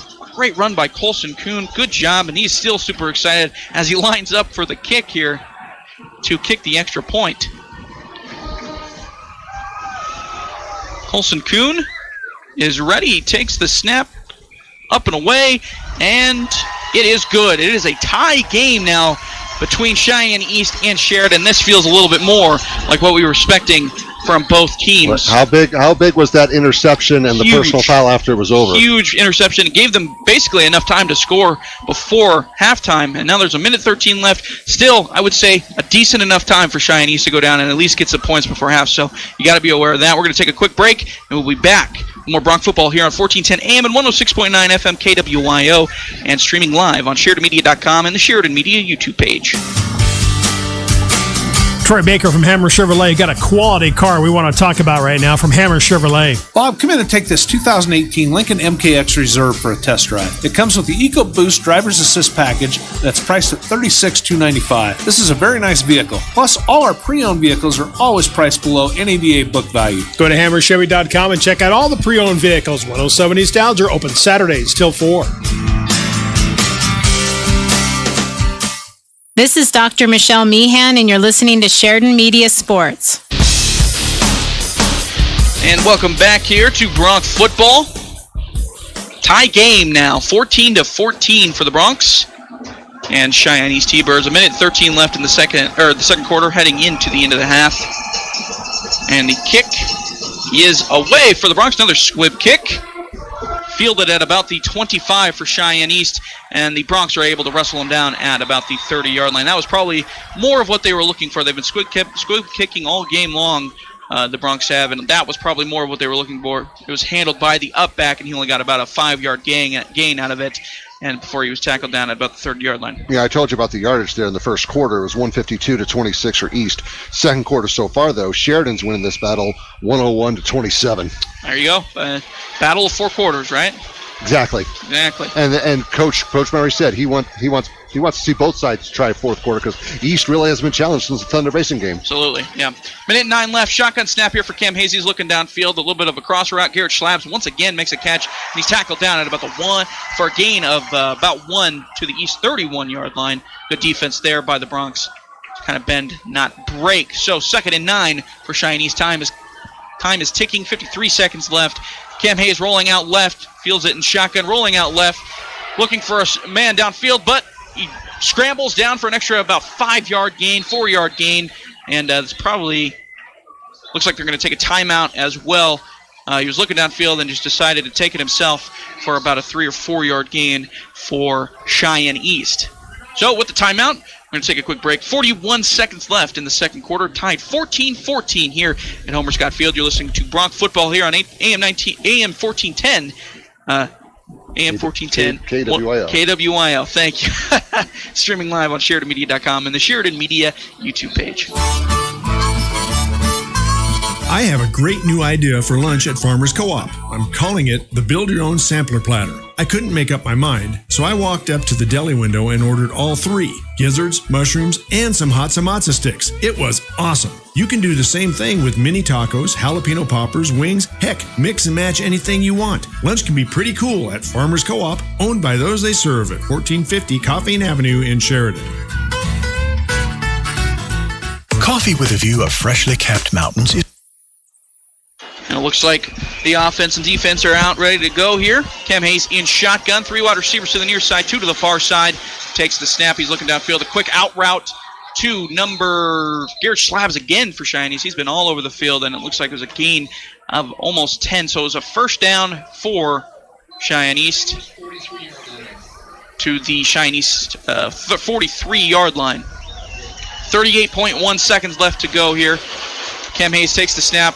Empty set once again. He's looking down the seam, and he caught it. Number 2, Drew Jackson for Cheyenne East. Took a big hit. He leapt in the air, caught the ball, and took a big hit. And that was a huge gain for Cheyenne East. Brings it down to the Bronx 33-yard line. A huge gain for Cheyenne East. And we'll see what they can do here. They can kind of do whatever they want. If they want to play for the field goal or go for the touchdown, they got a little bit of time here. 20 seconds, and a timeout is taken by the Bronx. In the meantime, 19 seconds left here in the second quarter. That was an amazing catch by Drew Jackson, the running back, to come down with that ball after taking that hit. And we're going to take a quick break as we go through this timeout. You're listening to Bronc Football here on 1410 AM and 106.9 FM KWYO, and watching live on Sheridan Media's Facebook page and Sheridan Media YouTube page. I have a great new idea for lunch at Farmers Co-op. I'm calling it the Build Your Own Sampler Platter. I couldn't make up my mind, so I walked up to the deli window and ordered all 3, gizzards, mushrooms, and some hot samatsa sticks. It was awesome. You can do the same thing with mini tacos, jalapeno poppers, wings, heck, mix and match anything you want. Lunch can be pretty cool at Farmers Co-op, owned by those they serve at 1450 Coffeen Avenue in Sheridan. Hi, this is DJ Dearcorn of First Federal Bank and Trust, and you are listening to Sheridan Media Sports. And welcome back, Bronc fans. 14-14, 19 seconds left to go here in the second quarter. Right before halftime, Cheyenne East got the ball on the 33-yard line, and the pass by Cam Hayes down to Garrett Schlabs for another about 8-yard gain, another quick out route by them to stop the clock as well. 15 seconds left. It looks like they got the ball on about the Bronc 26-yard line. So they're kind of just chipping away here, keeping the time stopped. Get 1 or 2 more plays, maybe go for a field goal. Yep, go for the field goal possibly. 15.2. Yeah, 15.2 left. Cam Hayes takes the ball, takes a snap, empty set, throws it outside once again. Caught by number 7 for Cheyenne East. Number 7, Nathan Mirich, goes out of bounds at about the Bronc 14-yard line. 10 seconds to go. Now, on the 14-yard line, I think if you're East, you're definitely thinking touchdown here. You're thinking touchdown the whole way, but now they got 1 or 2 timeouts left. Yeah, they don't want to. I don't think they want to settle for a field goal here. Cam Hayes takes the snap, rolls out left towards the far side of the field. He's looking for a wide receiver out wide. He throws it out of bounds to stop the clock, and it's still on the Bronc 14-yard line. 2nd and 10 with about 5 seconds left in the first half, and it looks like the field goal unit is going to come out for Cheyenne East. They're just going to kick this up and head into halftime, see if they can get a 3-point lead going into the half. On the 14-yard line, it's going to be about a 24-yard kick for Cheyenne East. Looks like they're resetting the ball here to the right hash mark for Cheyenne East. Kicker for them is number 18, Brendan Bowman. Got a hook left. Got a hook left, yes. And the kick is up, and looks like it was short. Yeah, it went under. Short. Timeout for the kick. I was wondering, we weren't getting a signal from the umpires underneath the field goal post, and it's because there was a timeout before the kick. Mallory probably wants that one back, though, because it was no good. But you know what they say, don't leave any of your timeouts untaken before halftime. But I bet Mallory probably wants that one back. They're probably going to put some time back on the clock, so I think it ticked down. Yeah, true. Yeah, they probably will put. I think they were at 5 seconds, if I remember correctly. Something like that, yeah. Before that kick, I think, was just it was a little low and off to the left. Looked like a little bit of a low knuckler. Went a little left of the goalpost, and it was no good. But nonetheless, timeout was taken, so they got to redo it all again. Brian Bowman now maybe has the Brendan Bowman, maybe has the distance here. We'll see what happens. He's lined up. Referee waiting here. What's about a 31-yard try. Waiting for the time to get back on the clock. There we go. About 5.1 seconds left. And the snap, the hold is good, and the kick is up, and that one is good. So it's now 17-14 Cheyenne East. Mallory is going to want that timeout back. I think in the postgame he might talk about that, wanting that one back. It is 17-14 now with about 1.2 seconds, maybe even less than that, about a tenth of a second left here in the first half. So still a chance for the Broncs to take this field goal, maybe return it back, take this kick and return it back for a touchdown possibly or something like that. We've seen them do it before. We'll see what they do. We're going to take a quick break. We'll be back with the kick here on 1410 AM and 106.9 FM KWYO and streaming live on SheridanMedia.com and the Sheridan Media YouTube page. Coffee with a view of freshly capped mountains is great. McCafe coffee with pumpkin spice is perfect. Fall is nice. Fall with blankets of gold-colored aspen leaves is better. Pumpkins are fun. Pumpkins in a mile-high pumpkin patch are amazing. Right now at McDonald's, add some pumpkin spice flavor to your $2 any sized iced coffee or $1 any size hot coffee. Fall flavor lovers rejoice. Price and participation may vary. Cannot be combined with any other offer. This is Troy Baker with Hammer Chevrolet, and you're listening to Sheridan Media Sports. Cheyenne East kicks a field goal. About 5 seconds left to go here in the first half to make it 17-14 T-Birds. They will have to kick it away to the Bronx, though, with about a tenth of a second remaining on the clock. We'll see if the Bronx cook something up here. Brendan Bowman was the one that made that kick for Cheyenne East after missing it beforehand, but a timeout was called, and he got the chance again, and he did not miss it that time, pushing it through from about 30 yards out to make it 17-14. Kicker is ready to go here for Cheyenne East, and the kick is away. It's a little squib kick as well, fielded by one of the upbacks, and he's going to take it himself and basically run right into one of the Cheyenne East defenders, and that is going to take the game to halftime. So, at the half, Cheyenne East leads 17-14 over the Sheridan Bronx. We'll see if the Bronx can come up something here in the second half to take the lead. You're listening to Bronx Football here on 1410 AM and 106.9 FM KWYO, and watching live over on our SheridanMedia.com web stream and Sheridan Media YouTube page. Kevin Coyle has the Bronx Halftime Report presented by Homestar coming up next. Hi, this is Elizabeth. And JT with EBIA Hearing and Sound. Hearing well is living well, and we're here to help. Not only are we able to provide premier hearing aid technology with Bluetooth and AI, but we can address the environment in which you are hearing. Our sound consultation services tailor solutions to fit your needs. Whether at work, at church, or at home, if you're struggling to hear, we can help. Call EBIA Hearing and Sound today, 674-8920. That's 674-8920. Have you been to the showroom at Thompson Master Masons? If you're thinking about doing a masonry project, you need to stop by and check it out. Thompson's located on the corner of Broadway and 11th in Sheridan with a showroom full of brick and stone samples. They offer both man-made and natural stone. As a matter of fact, Thompson Master Masons has the widest selection of stone, block, and brick in town. Wholesale or retail, contact Thompson Master Masons. The law offices of Chapman, Valdez, and Lansing has offices in Sheridan and Casper ready to protect the freedoms and rights of the citizens of Wyoming. Michael Lansing, McCole Soto, and Wade McCool provide competent local legal counsel focused on small businesses, real estate transactions, guardianships, employee protections, and personal injury. Michael, McCole, and Wade will aggressively, timely, and ethically protect your rights 24/7. Proud to support all local youth activities. One season, 2 halves, 4 quarters, 1 halftime, 1 final whistle.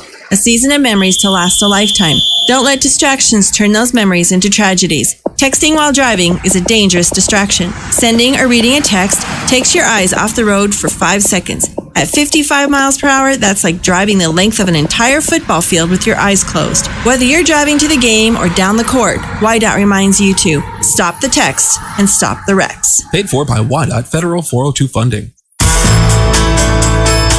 The law offices of Chapman, Valdez, and Lansing has offices in Sheridan and Casper ready to protect the freedoms and rights of the citizens of Wyoming. Michael Lansing, McCole Soto, and Wade McCool provide competent local legal counsel focused on small businesses, real estate transactions, guardianships, employee protections, and personal injury.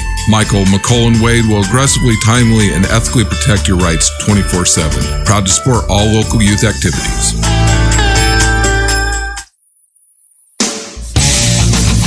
It's time for the Homestar Halftime Show. We'll be back with a wrap of the first half right after this word from Homestar, your easiest way home. Are you looking to ease a financial burden, secure college funding, make home improvements, consolidate debt? Hi, this is Matt with Homestar. These are all things we can help you with. Don't let national news stop you from exploring options to solve your problems and ease your mind. I will personally help you every step of the way. Stop by and see us. We are located behind Bison Union Coffee Company at 30 Grinnell Plaza. Find us online at homestarfc.com. Homestar, your easiest way home. This is Dr. Dana Leroy with Leroy Family Dental, and you're listening to Sheridan Media Sports. And welcome back. This is the Bronc Halftime Report presented by Homestar. We're here at halftime in Sheridan. It is, so far the game's been limited to the hype pretty well. It's Cheyenne East 17, Sheridan 14.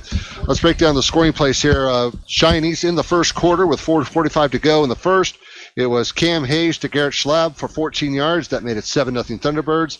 Then with 37 seconds to go before the end of the first quarter, Hayes on a 2-yard run put the Thunderbirds up 14-zip after one quarter. Sheridan finally got it going, though, about midway through the second quarter. Colson Kuhn would score on a 17-yard run with 3:50 to go. That made it 14-7. And then after a interception aided by a personal foul penalty, Kuhn would score again at 2:48, or roughly a minute and 2 seconds later. That would tie the score up at 14. And then with tied the score up at 14. I should say that wrong. Kuhn scored at 2:48 and at 1:13, so I'll correct myself on that. Then Brandon Bowman with a 31-yard field goal. That would make the score as we stand right now, East 17, Sheridan 14. Let's take a look at some of the other scores that are going on around the state. Not all scores have been reported in. As we said, East 17, Sheridan 14 at the break. Campbell County at Thunder Basin, that just started. Second quarter, we got Natrona 17, Rock Springs 7. No report on Kelly Walsh at Laramie. Second quarter, Cheyenne Central over Cheyenne South 33-0. Go down to 3A here. Douglas and Buffalo just started. Halftime, Worland 14, Rollins nothing. First quarter, they're under a weather delay. The Fremont County battle, Riverton leads Lander 7-0. Again, that's under a weather delay.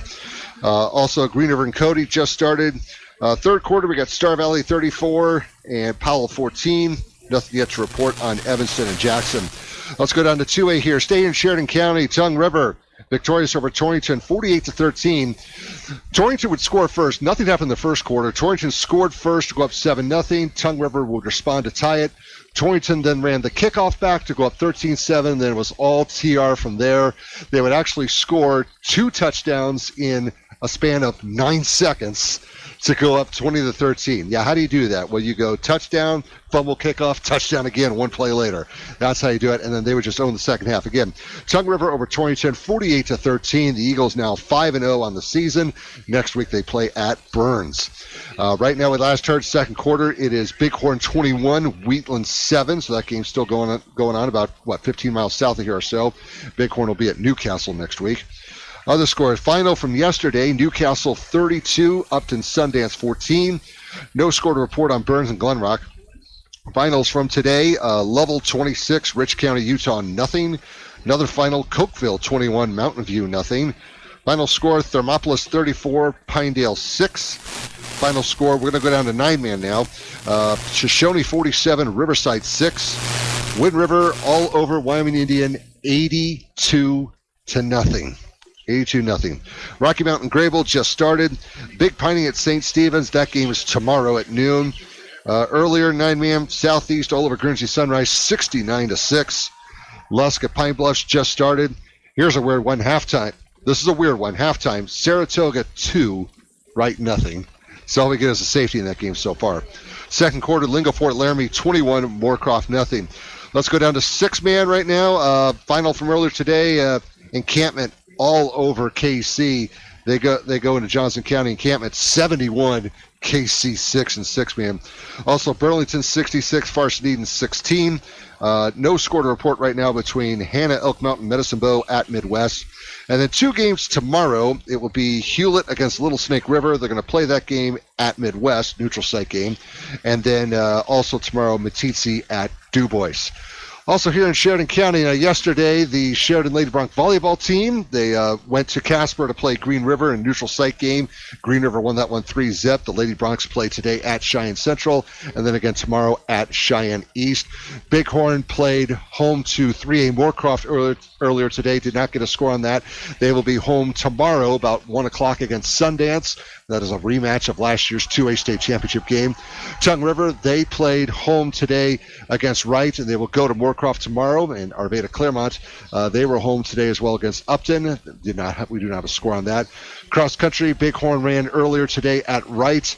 Sheridan and Tongue River, they will go tomorrow at Miles City.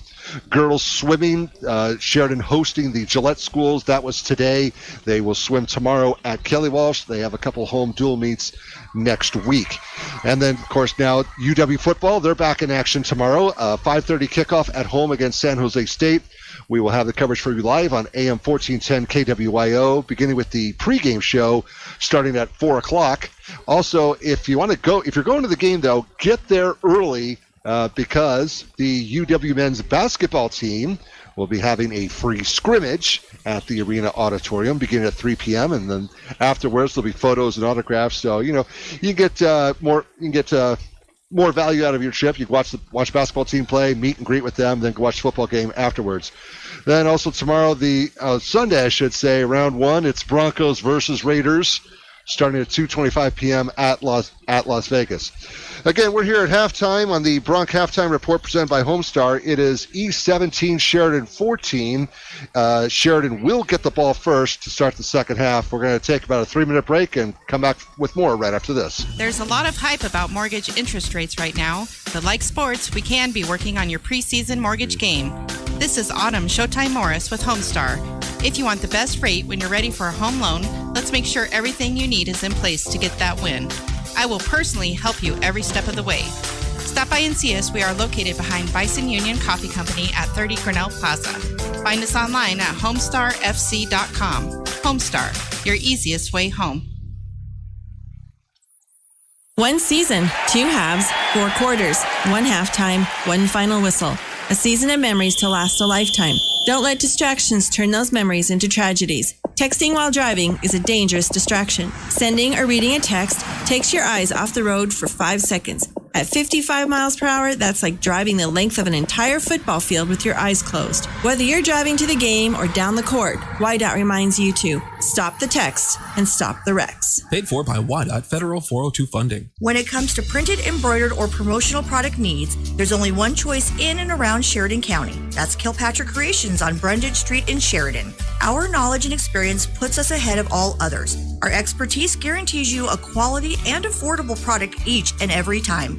Our pricing is fair and consistent, our garment selection is extensive, and our quality is unmatched. So for your next screen printed, embroidered, or promotional product order, go straight to the experts at Kilpatrick Creations. Remember, we're here to make you look good. No shirt, no shoes, no problem. Online banking is fast and convenient with Sheridan Community Federal Credit Union. If you have a smartphone, you can do your banking from anywhere, including remote deposit.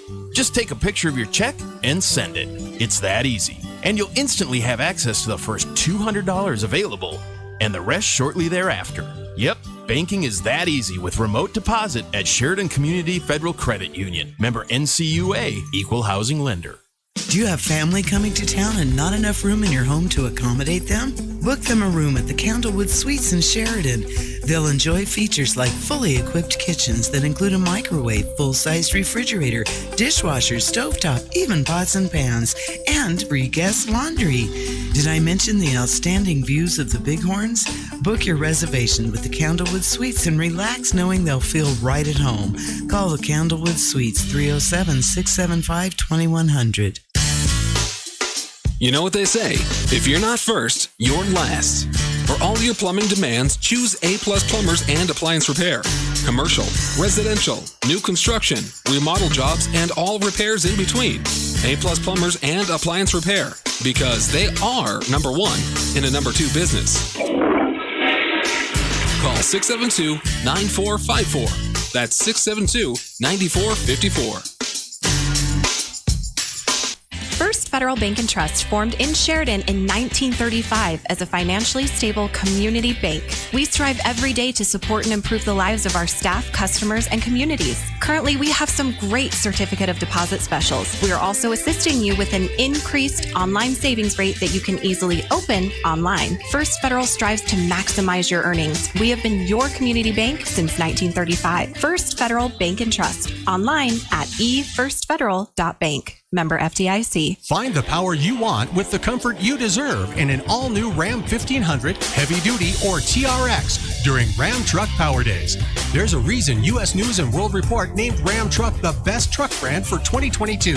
Tow it, haul it, or just enjoy the ride. Ram Truck will take you anywhere you want to go. Visit Sheridan Motors' brand new location at 3270 Ranch Drive to see what's in stock and what's coming soon. Get your power on at Sheridan Motors. Your kids are grown and out of the house, but now your aging parents are needing some help. Does this sound familiar? Hi, this is Mandolin Meyer with Hospital Pharmacy West. Keeping track of medications can be confusing. Dosage, frequency, and what about that new prescription? At Hospital Pharmacy West, we'll answer your questions and help you keep it all straight. Visit your hometown pharmacist at Hospital Pharmacy West. Hometown Pharmacy, hometown care at Hospital Pharmacy West. This is State Senator Dave Kinski, and you're listening to Sheridan Media Sports. Welcome back here to Homer Scott Field. Still got a little bit of time left on the halftime clock before we come back into some action. The Broncs are trailing Cheyenne East 17-14 at the half, and the players are starting to sort of file out and stretch up again for the second half. Kevin, he's got a couple of updated scores. Kevin, what do you got? A couple of updated scores here right now. Halftime, Bighorn 21, Wheatland 7. And just started first quarter, Campbell County up on Thunder Basin 7-0. The Camels, they've kind of been the surprise team. Bounced back a little bit, yeah. Of course, they've never beaten Thunder Basin in 6 tries. Oh, wow, okay. They never have, so hopefully this is the one that gets them. Also, halftime, Laramie 14, Kelly Walsh 7. Taking a look at some of the stats right now here at halftime, Sheridan kind of balanced things out in the second quarter compared to the first. Of course, now that interception and penalty that helped to the second Sheridan touchdown kind of helps. So the numbers are a little misleading right now. East has 245 yards of offense. Sheridan only 147. But again, that interception run back on the personal foul kind of added to it. Time of possession, actually Sheridan right now with the ball for about 14:44, East with 13:16. So like I said, Sheridan has kind of swung the pendulum the other way to some degree. East was able to get that quick drive into a field goal to go up 17-14. But hey, Sheridan's going to get the ball first here to start the third quarter. And then we still got another 3 minutes because they get their warm-up stretching exercises afterwards. But a tale of two halves or 2 quarters is what I would say so far. Yeah. We'll see what the Broncs can do here coming out of the halftime break as they get the ball first. We're going to take another quick break here. We'll be back with more Bronc football here on 1410 AM and 106.9 FM KWYO and streaming live on SheridanMedia.com and the Sheridan Media YouTube page. Projects are complex and full of communication hurdles. WWC Engineering is a multidisciplinary engineering firm that's been serving the Rocky Mountain region since 1980. WWC's range of consulting services is broad and employs an exceptional staff that has worked on a multitude of conservation district and water resource projects, giving them the experience from ground and surface water rights to irrigation and stream restoration. WWC Engineering. Call 672-0761 or visit them at wwcengineering.com. When you're ready to take the next step with your business, you need a partner you can trust. Hi, I'm David Hubert from First Bank of Wyoming. Team up with our local commercial lenders who know this community and strive to build lasting relationships focused on your success. Call us at 672-1733 or stop by our office at 1470 Sugarland Drive, Suite 2 to get started today. First Bank of Wyoming, Division of Glacier Bank, member FDIC, Equal Housing Lender. Get off the bench and into the game on 1410 KWYO Sheridan. This is Dr. Michelle Meehan, and you're listening to Sheridan Media Sports. And we are back here. James Timberlake along with Kevin Coyle. Trevor Jackson out tonight. He's battling a little bit of sickness, so our thoughts are out with him as he tries to beat back that sickness a bit. And the backups have been called in for the proverbial backups for Sheridan Media as we are doing the game tonight. Another stat that kind of slightly sticks out in this game is penalties. Yes. East 4 penalties for 40 yards. Of course, 2 of them were personal foul penalties. Sheridan only 1 penalty for 10 yards. Yep, so they've been playing some good disciplined football so far. So that penalty for the Bronx, it was just 1, but it was a pretty big penalty. It was that holding on that 4th down that they got the first down on the fake punt. Fake punt, yeah. Fake punt, that's what killed it. Yep, but nonetheless, 17-14 Cheyenne East, and it looks like we are ready to go here for the second half. Cheyenne East lining up for the kickoff. And the kick by Colby Olson, about to get underway, to the Bronx.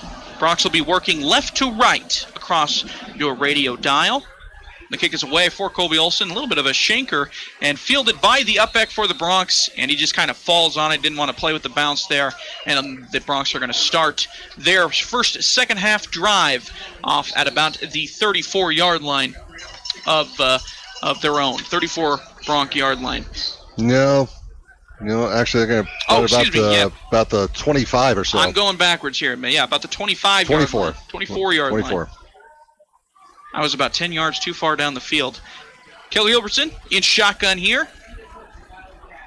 Empty set, 3 wide receivers to the near side, and 2 wide receivers to the far side. Motions in, Colson Kuhn into the backfield, and handoff to Colson Kuhn. There was a big surge into the backfield by Cheyenne East, and that kind of blocked that playoff from going a little bit further, and he is tackled down for about a 2-yard gain for the Bronx, so it'll be about 2nd and 8, 2nd and 7, it looks like is what they're going to give him here for the Bronx. Kel Gerberson getting the play in from the sideline. Another shotgun snap here. 3 wide receivers to the near side, 1 wide receiver to the far side. Let's see what they cook up here. Motion here, Matthew Kettner coming into the backfield as well with Colson Kuhn. Colson Kuhn fakes the handoff. Caleb Gilbertson takes it. It's a read option. He's got nothing but green grass in front of him. 2 guys to beat, and he's juking him out, and he's going down the sideline. And he's got a big gain all the way down to the Cheyenne East 16-yard line. A huge run there by Caleb Gilbertson. A good read by him to fake the handoff and a read option to Colson Kuhn, and he had nothing but green grass in front of him. A couple defenders, and that line of scrimmage kind of opened up for him, and he just took it and ran. Made a couple of moves. He had a blocker in front of him as well, and he made a couple of moves to try to get around him, and he takes a big gain all the way down to about 19. About the 19-yard line of Cheyenne East. He's in shotgun again here. 3 wide receivers to the near side, 1 to the far side. And it's another quarterback run. This time it is Colson Kuhn actually in back. And he's got green grass in front of him as well. And he's hit by the safety. He stays on his feet. And he dives for the pylon. And he's in for a touchdown. Another fantastic run by Colson Kuhn. He got hit right at about the 3-yard line. Hit it on his legs. Basically took a shot to the thigh and stayed up and kept his legs running. And he ran into the end zone for a touchdown. Dove for the pylon. And he scores to make it 20-17 for the Bronx. A great run there by Colson Kuhn. Very impressive stuff. And now, of course, Mr. Do-It-All, he's got to kick the field goal as well, the extra point after that. It was an incredible run. Took a hit, like I said, to his legs. It looked like the safety tried to cut out his legs from underneath it, but he kept his feeding, and scored into the end. It got into the end zone to make it 20-17, and then he kicks the field goal through the uprights to make it 21-17. A great first drive for the Bronx to start the second half. Take the lead here, 21-17, with about 10 minutes and 47 seconds left in the third quarter. We're going to take a quick break. You're listening to Bronx Football here on 1410 AM, 106.9 FM KWYO, and streaming live over on SheridanMedia.com and the Sheridan Media YouTube page.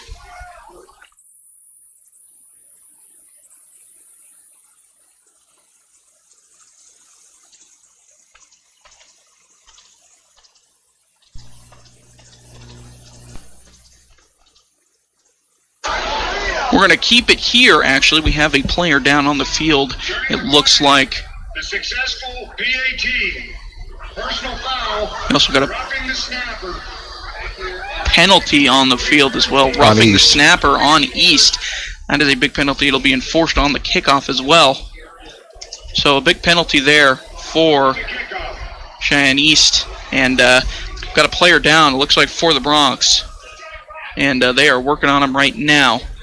I don't know if that's quite the right choice of words here, roughing the snapper. I mean, I was thinking... That's what he said, too. He said roughing the snapper, which that's confusing. I've never heard that before. Yeah, I've never heard that one before either. Unless he meant the holder, I guess, but I'm not sure.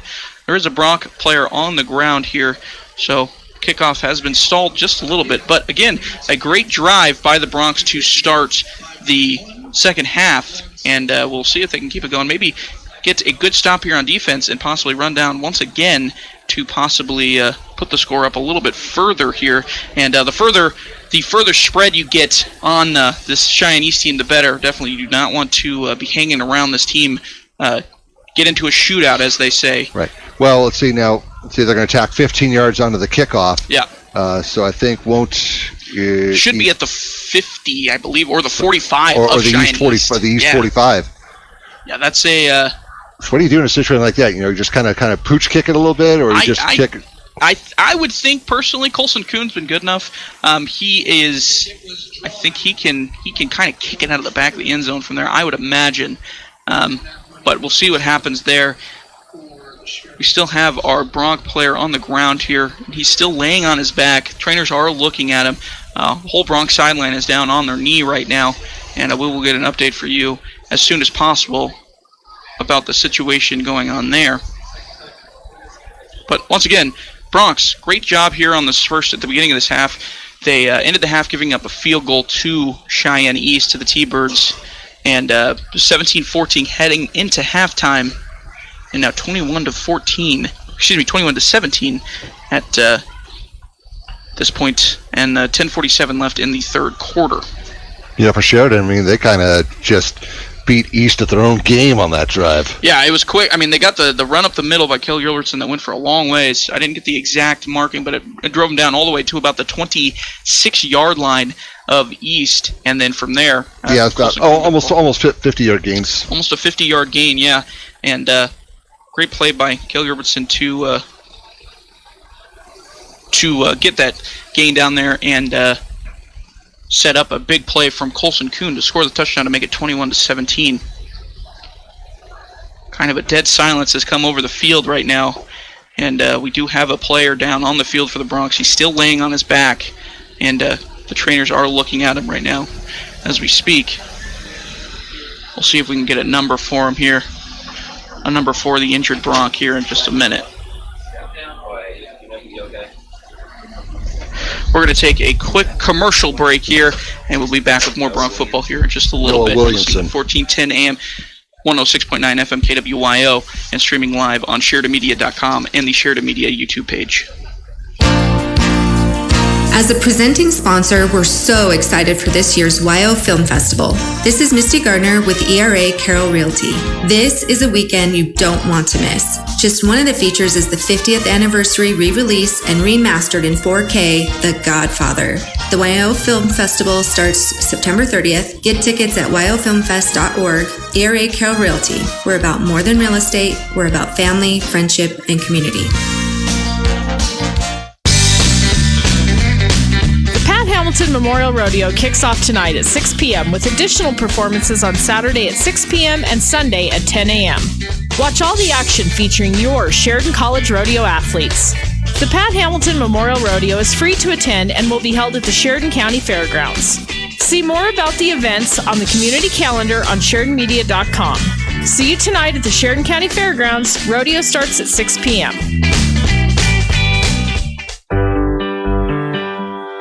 Brand identity is an integral part of your company. It's how the public views your organization and relates to your business. The folks at Alpha Graphics are experts in helping you grow your brand through strategic and consistent marketing plans. Their goal is to help you get noticed and get business. Go to alphagraphicssheridan.com to request a quote today, or stop by their new location at 2266 North Main Street in Sheridan. Touchdown Broncs! Touchdown Broncs! Jack, what are you doing? The neighbors can hear you.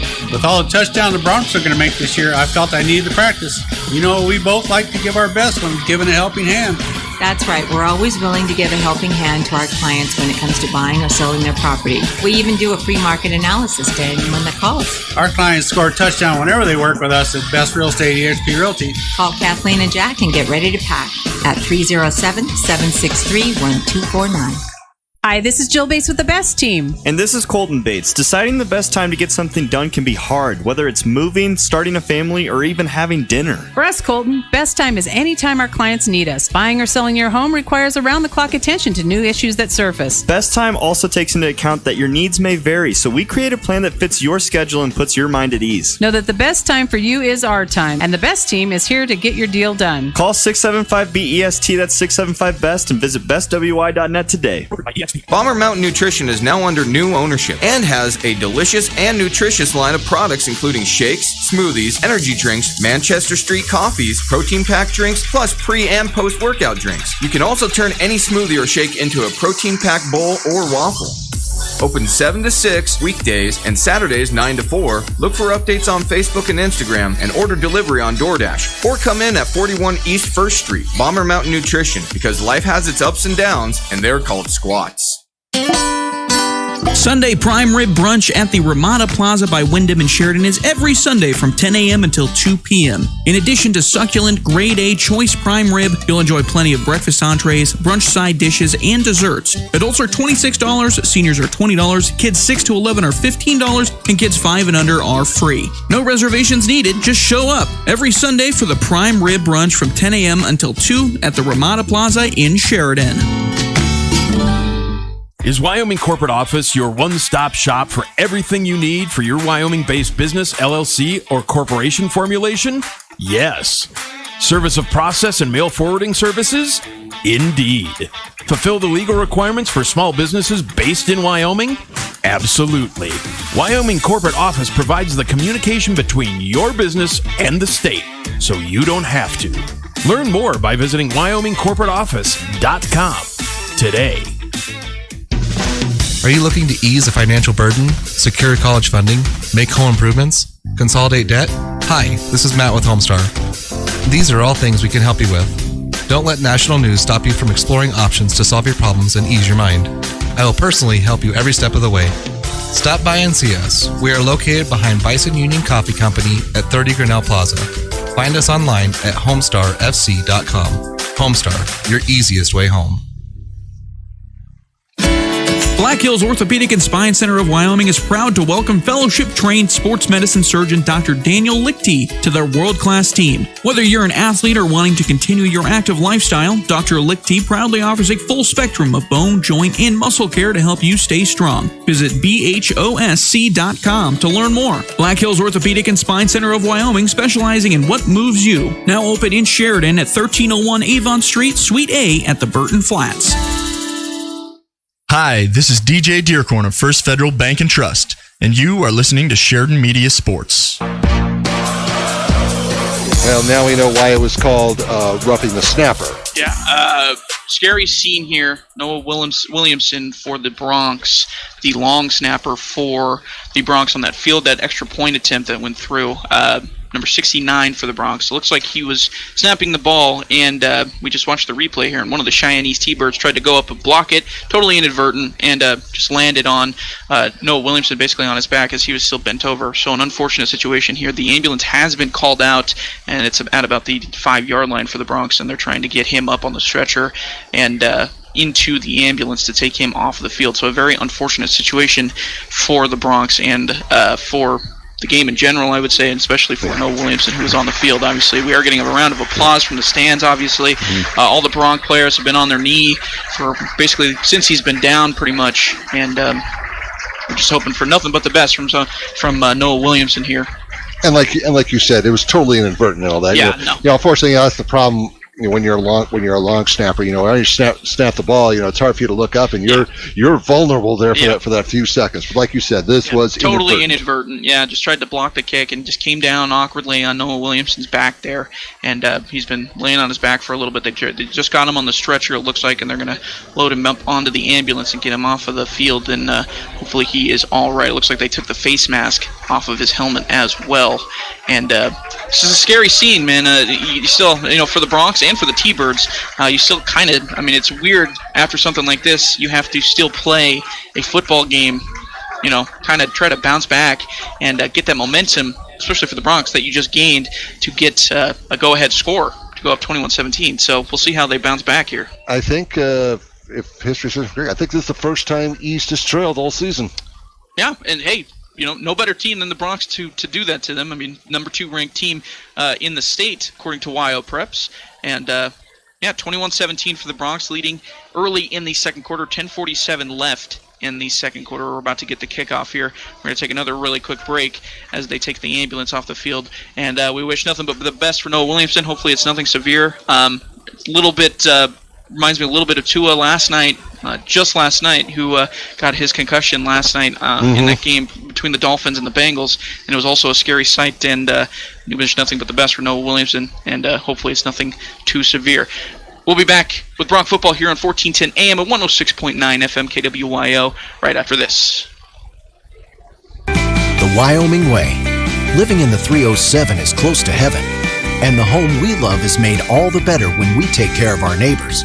When you bank with the Bank of Sheridan, your money stays here, working in our community as hard as you do. We offer great rates and service, and all loan decisions are made locally. You work hard out there. Let us do the same for you. Stop by today and experience the local difference. It's the Wyoming way.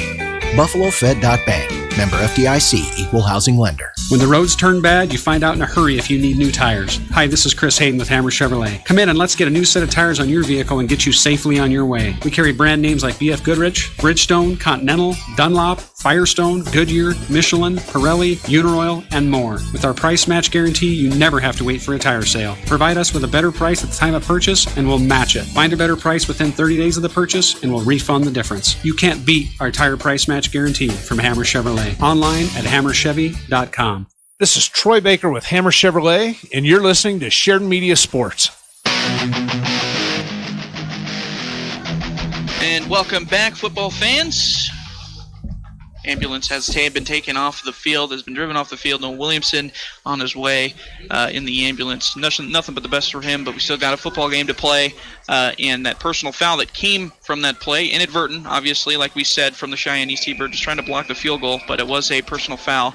And the Bronx kicking team will kick the ball off from the T-Bird 45, and just like that, they will kick it out of the back of the end zone. And the Cheyenne East will get the ball back on their own 20. It makes you wonder, when you have kicking situations like that, how do you work on that in practice? I know, right? That is a... I wonder if they have Colson Kuhn line up and just nail it out of the back of the end zone. I can't imagine they don't. They don't have them working on squib kicks. Or maybe get the backup kicker in a situation like that. True, yeah.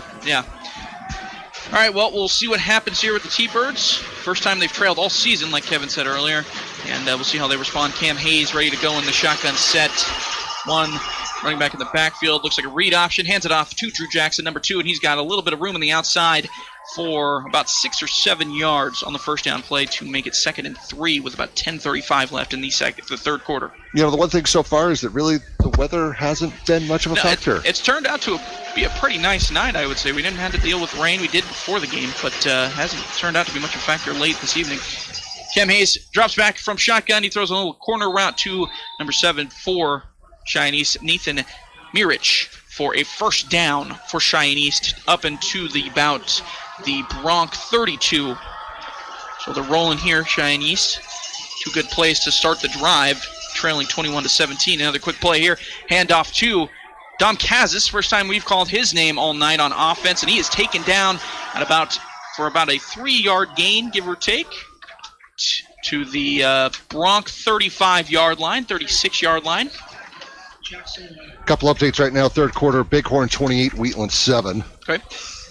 Good to see Bighorn. Hopefully, they're going for another 40-point game, right? Their 4th in a row or something like that. Cam Hayes drops back for another pass. It looks like it was a screen. A good play there by the cornerback. Dom Kazis was the one receiving the ball, and a good play by the Bronx cornerback. That was a great open field tackle right there. I mean, I know it's nothing personal when Kazis had to move to Cheyenne and all that, but I wonder how the Cheyenne players feel when they get a chance to tackle him. Yeah, the Sheridan players, when they get the chance to tackle him, It's not really too personal. I don't think so. But when you're on the football field, I think it changes a little bit as well. That was Matthew Kettner on the tackle. A great play by him. Cam Hayes, 3rd and 5 here for Cheyenne East. He steps back. Outside, looking downfield. He throws it over the middle, and it is complete to Nathan Mirich for a first down for Cheyenne East. Good play there by Cam Hayes. Finds that man in the middle of the field for the first down. So 1st and 10 for Cheyenne East. 9 minutes, 26 seconds left in the third quarter on the Bronc 45-yard line. Cam Hayes takes the snap, hands it off to Drew Jackson up the middle, and he's got another decent set of yardage there, almost a first down, about a 9-yard gain. That'll break into Bronc territory to make it on the Bronc 46-yard line, and about 2nd and 1 for Cheyenne East. 2 wide receivers near side, 2 far side. Cam Hayes fakes the snap. He throws it down the field into the seam route, and Dom Casas makes a good move there to get into open space. That was about a 20-yard completion down to the Bronc 24-yard line. About 8:54 left on the clock here in the second quarter, so Cheyenne East answering right back against the Broncs. Good drive here. Cam Hayes takes the snap, throws a little swing pass out to number 9, Garrett Schlabs, a name we've called all night, and he gets a decent gain out of that, breaks a tackle, and gets about a 5-yard gain out of that. Yeah, late flag. Late flag as well. Thank you for picking that up, Kevin. We'll see what the call is here. Sideline judge is conferring with our referee. Late hit out of bounds, maybe? Yeah, looks like it possibly. Looks like Mowry is giving a talking to, so it looks like it was probably what the call is going to be. Nope, holding offense. Holding on offense. All right, they'll take that. Hey, if you're the Broncs, you'll take. Must have happened right before it went out of bounds. Yeah, you'll take those penalties for sure. So that'll make it about 2nd and 10 once again, I believe. About a 2nd and 11, it looks like here. For 1st and 11. Yeah, right at the end of the play is when the penalty happened. 1st and 11. Cam Hayes keeps the ball on a read option, and he goes down at about the Bronc 13-yard line. So basically picks all that yardage back up from the holding call down to the Bronc 11. And we'll see if they give him the first down here. It looks like he's a little bit short. 2nd and about inches here for Cheyenne East. Cam Hayes in shotgun. 3 wide receivers out wide. Drew Jackson gets the handoff up the middle, and he will get the first down. Not much further than that, though. Down to the about the Bronc 11 there. They were at about the Bronc 14 before that. So Bronc 11, still 1st and 10 for Cheyenne East. In shotgun once again, Cam Hayes takes the snap and another read option, and he's hands it off to Drew Jackson, and he's taken down a little bit behind the line of scrimmage for a loss of 1 to make it 2nd and about 11 for Cheyenne East in Bronc territory at about the 12-yard line. Cam Hayes in shotgun once again. 2 wide receivers to the far side, 1 to the near side. Tight end in the set. Cam Hayes takes a snap, tosses it out to Drew Jackson. He gets a couple blocks down the sideline, and he reaches for the pylon. Looks like he's going to be just a little bit short. Reaches for the goal line, not the pylon. And he's about on the 1-inch line, if you can even call it that, of the Broncs. So maybe the first play we get below center here for Cheyenne East. Maybe not. We'll see. But we did get a personal foul on the Bronc defense. They're roughing the quarterback. Automatic first down. They did get stopped on the goal line, though, basically. So, half the distance to the goal as much as you can, I guess, for Cheyenne East. We'll see what they do here. It is under center for Cam Hayes, and he's just going to sneak it into the end zone for an easy touchdown for Cheyenne East, and that will make it 23-21. Cheyenne East regains the lead here in the third quarter with about 7:33 left to go. Started that drive on their own 20 after the touchback and drove all the way down the field to score the goal line touchdown from Cam Hayes, and that makes it 23-21.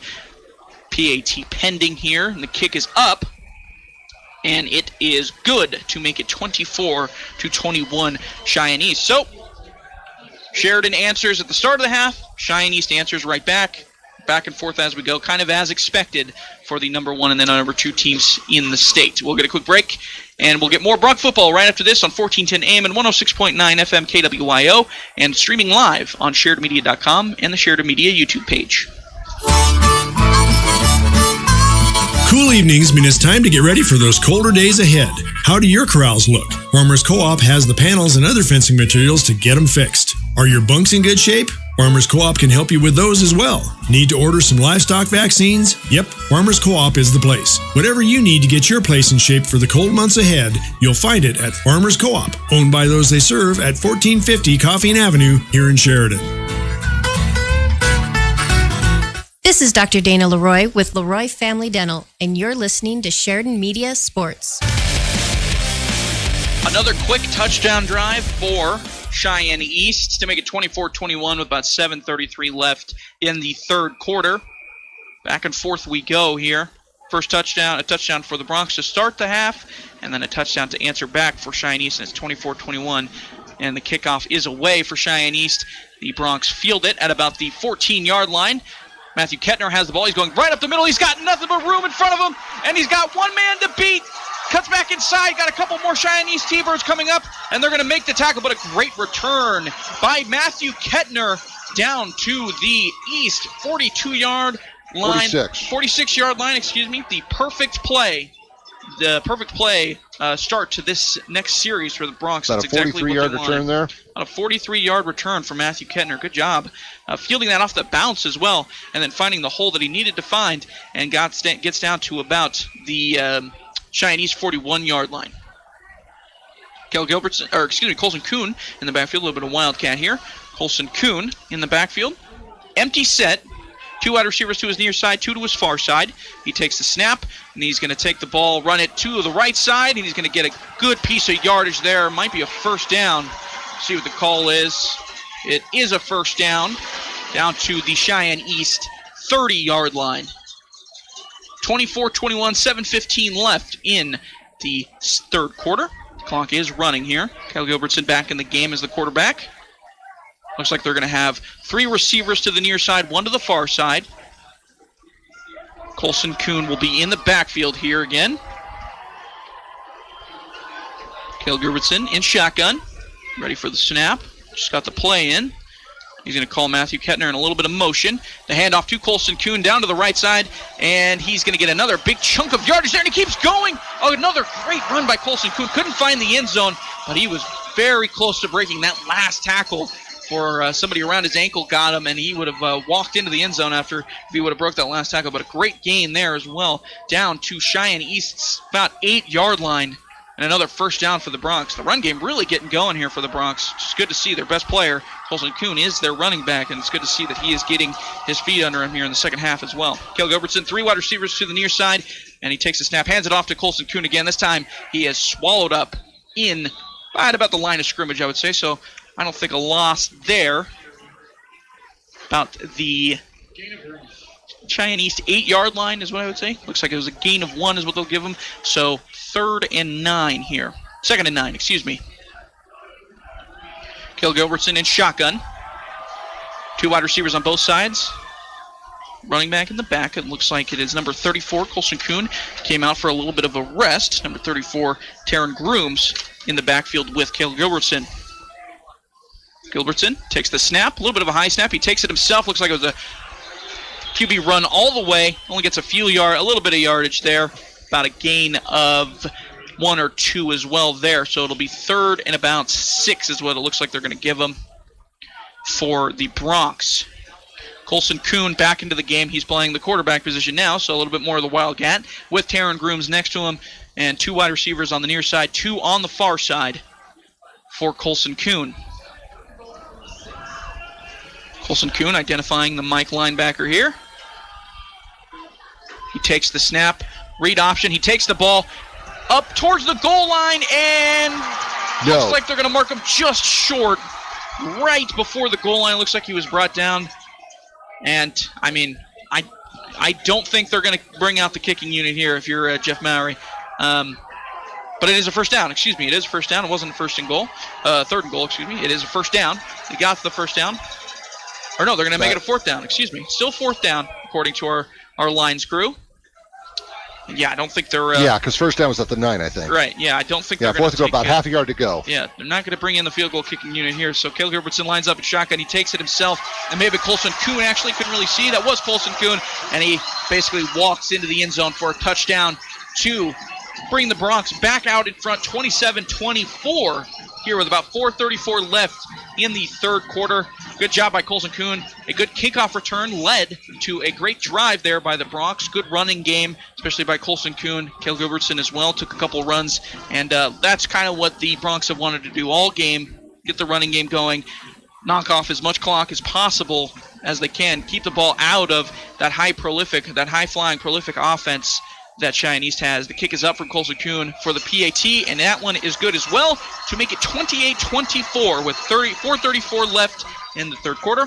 You're listening to Bronc Football here on 1410 AM and 106.9 FM KWYO, and streaming live on Sheridan Media Facebook page, SheridanMedia.com, and the Sheridan Media YouTube page. Coffee with a view of freshly capped mountains is great. McCafe coffee with pumpkin spice is perfect. Fall is nice. Fall with blankets of gold-colored aspen leaves is better. Pumpkins are fun. Pumpkins in a mile-high pumpkin patch are amazing. Right now at McDonald's, add some pumpkin spice flavor to your $2 any-sized iced coffee or $1 any-size hot coffee. Fall flavor lovers, rejoice. Price and participation may vary. Cannot be combined with any other offer. This is State Senator Dave Kinski, and you're listening to Sheridan Media Sports. Welcome back to Bronc Football, 1410 AM, 106.9 FM KWYO. We have actually had a score update here. The Fremont County battle, because of the weather, they have postponed the game. Wow. Postponed a football. Lander and Riverton, game. yeah, rain, bad weather and all that in that neck of the woods, so no details yet, but that game has now been officially postponed. Good to know. You hate to have that happen in a rivalry game. Yeah, that's very true. You spent all week getting ready for it. They'll more than likely make that up down the road, but everybody gets ready for it throughout the week. The kick is away from the Bronx. That'll go out the back of the end zone. Good kick there by the kickoff team from the Bronx. Number 12 there, the kicker, Ty Gilbertson. Good kick. Kick it out of the back of the end zone. So 4:34 left for the third quarter. Bronx are leading 28-24. Take the lead once again. They took the lead at the beginning of the half, scored a touchdown. Cheyenne East came back down the field and scored again to make it a 24-21 lead. And then just a few seconds ago, Colson Kuhn ran it in from a few inches out to make it 28-24 Bronx lead. Cam Hayes, quarterback here for Cheyenne East, set up in the shotgun. Two wide receivers to his near side, two to his far side. Jackson in the backfield as his running back. Motion into the far side. Drew Jackson gets the ball right up the gut. He's brought down a little past the line of scrimmage there by the Bronx. Looks like a gain of about 3 yards, 2 yards. 2nd and 8 for Cheyenne East. Cam Hayes lined up again in shotgun. Only time we saw him not lined up in shotgun was when he was on the 1-inch line, and he kind of QB sneaked it into the end zone in shotgun all night. Other than that, he takes the ball looking out to the near side. He's got Garrett Schlabs again. He's been all over the place on offense for Cheyenne East for a gain of about 4 there as well to make it, that was more like a gain of 5 to make it 3rd and 3 actually. So a short 3rd and 3 here for Cheyenne East. Empty set for Cheyenne East, and it looks like quarterback kept it himself. Am I right there? Yeah, Cam Hayes kept it himself. Close to a first down. Bronx nearly stopped him before the first down, but it looks like they're going to give it to him. Yeah, they're going to give it to Cam Hayes. First down for Cheyenne East on the Bronx 30-yard line. Cam Hayes lined up in shotgun once again. Empty set. 3 wides to his far side, 3 to his near side. They're going right to left. Across your radio dial, takes a play action. And he's looking downfield. He's scrambling. He throws it on the run. And he's got wide open. Man, looks like I thought the knee was down.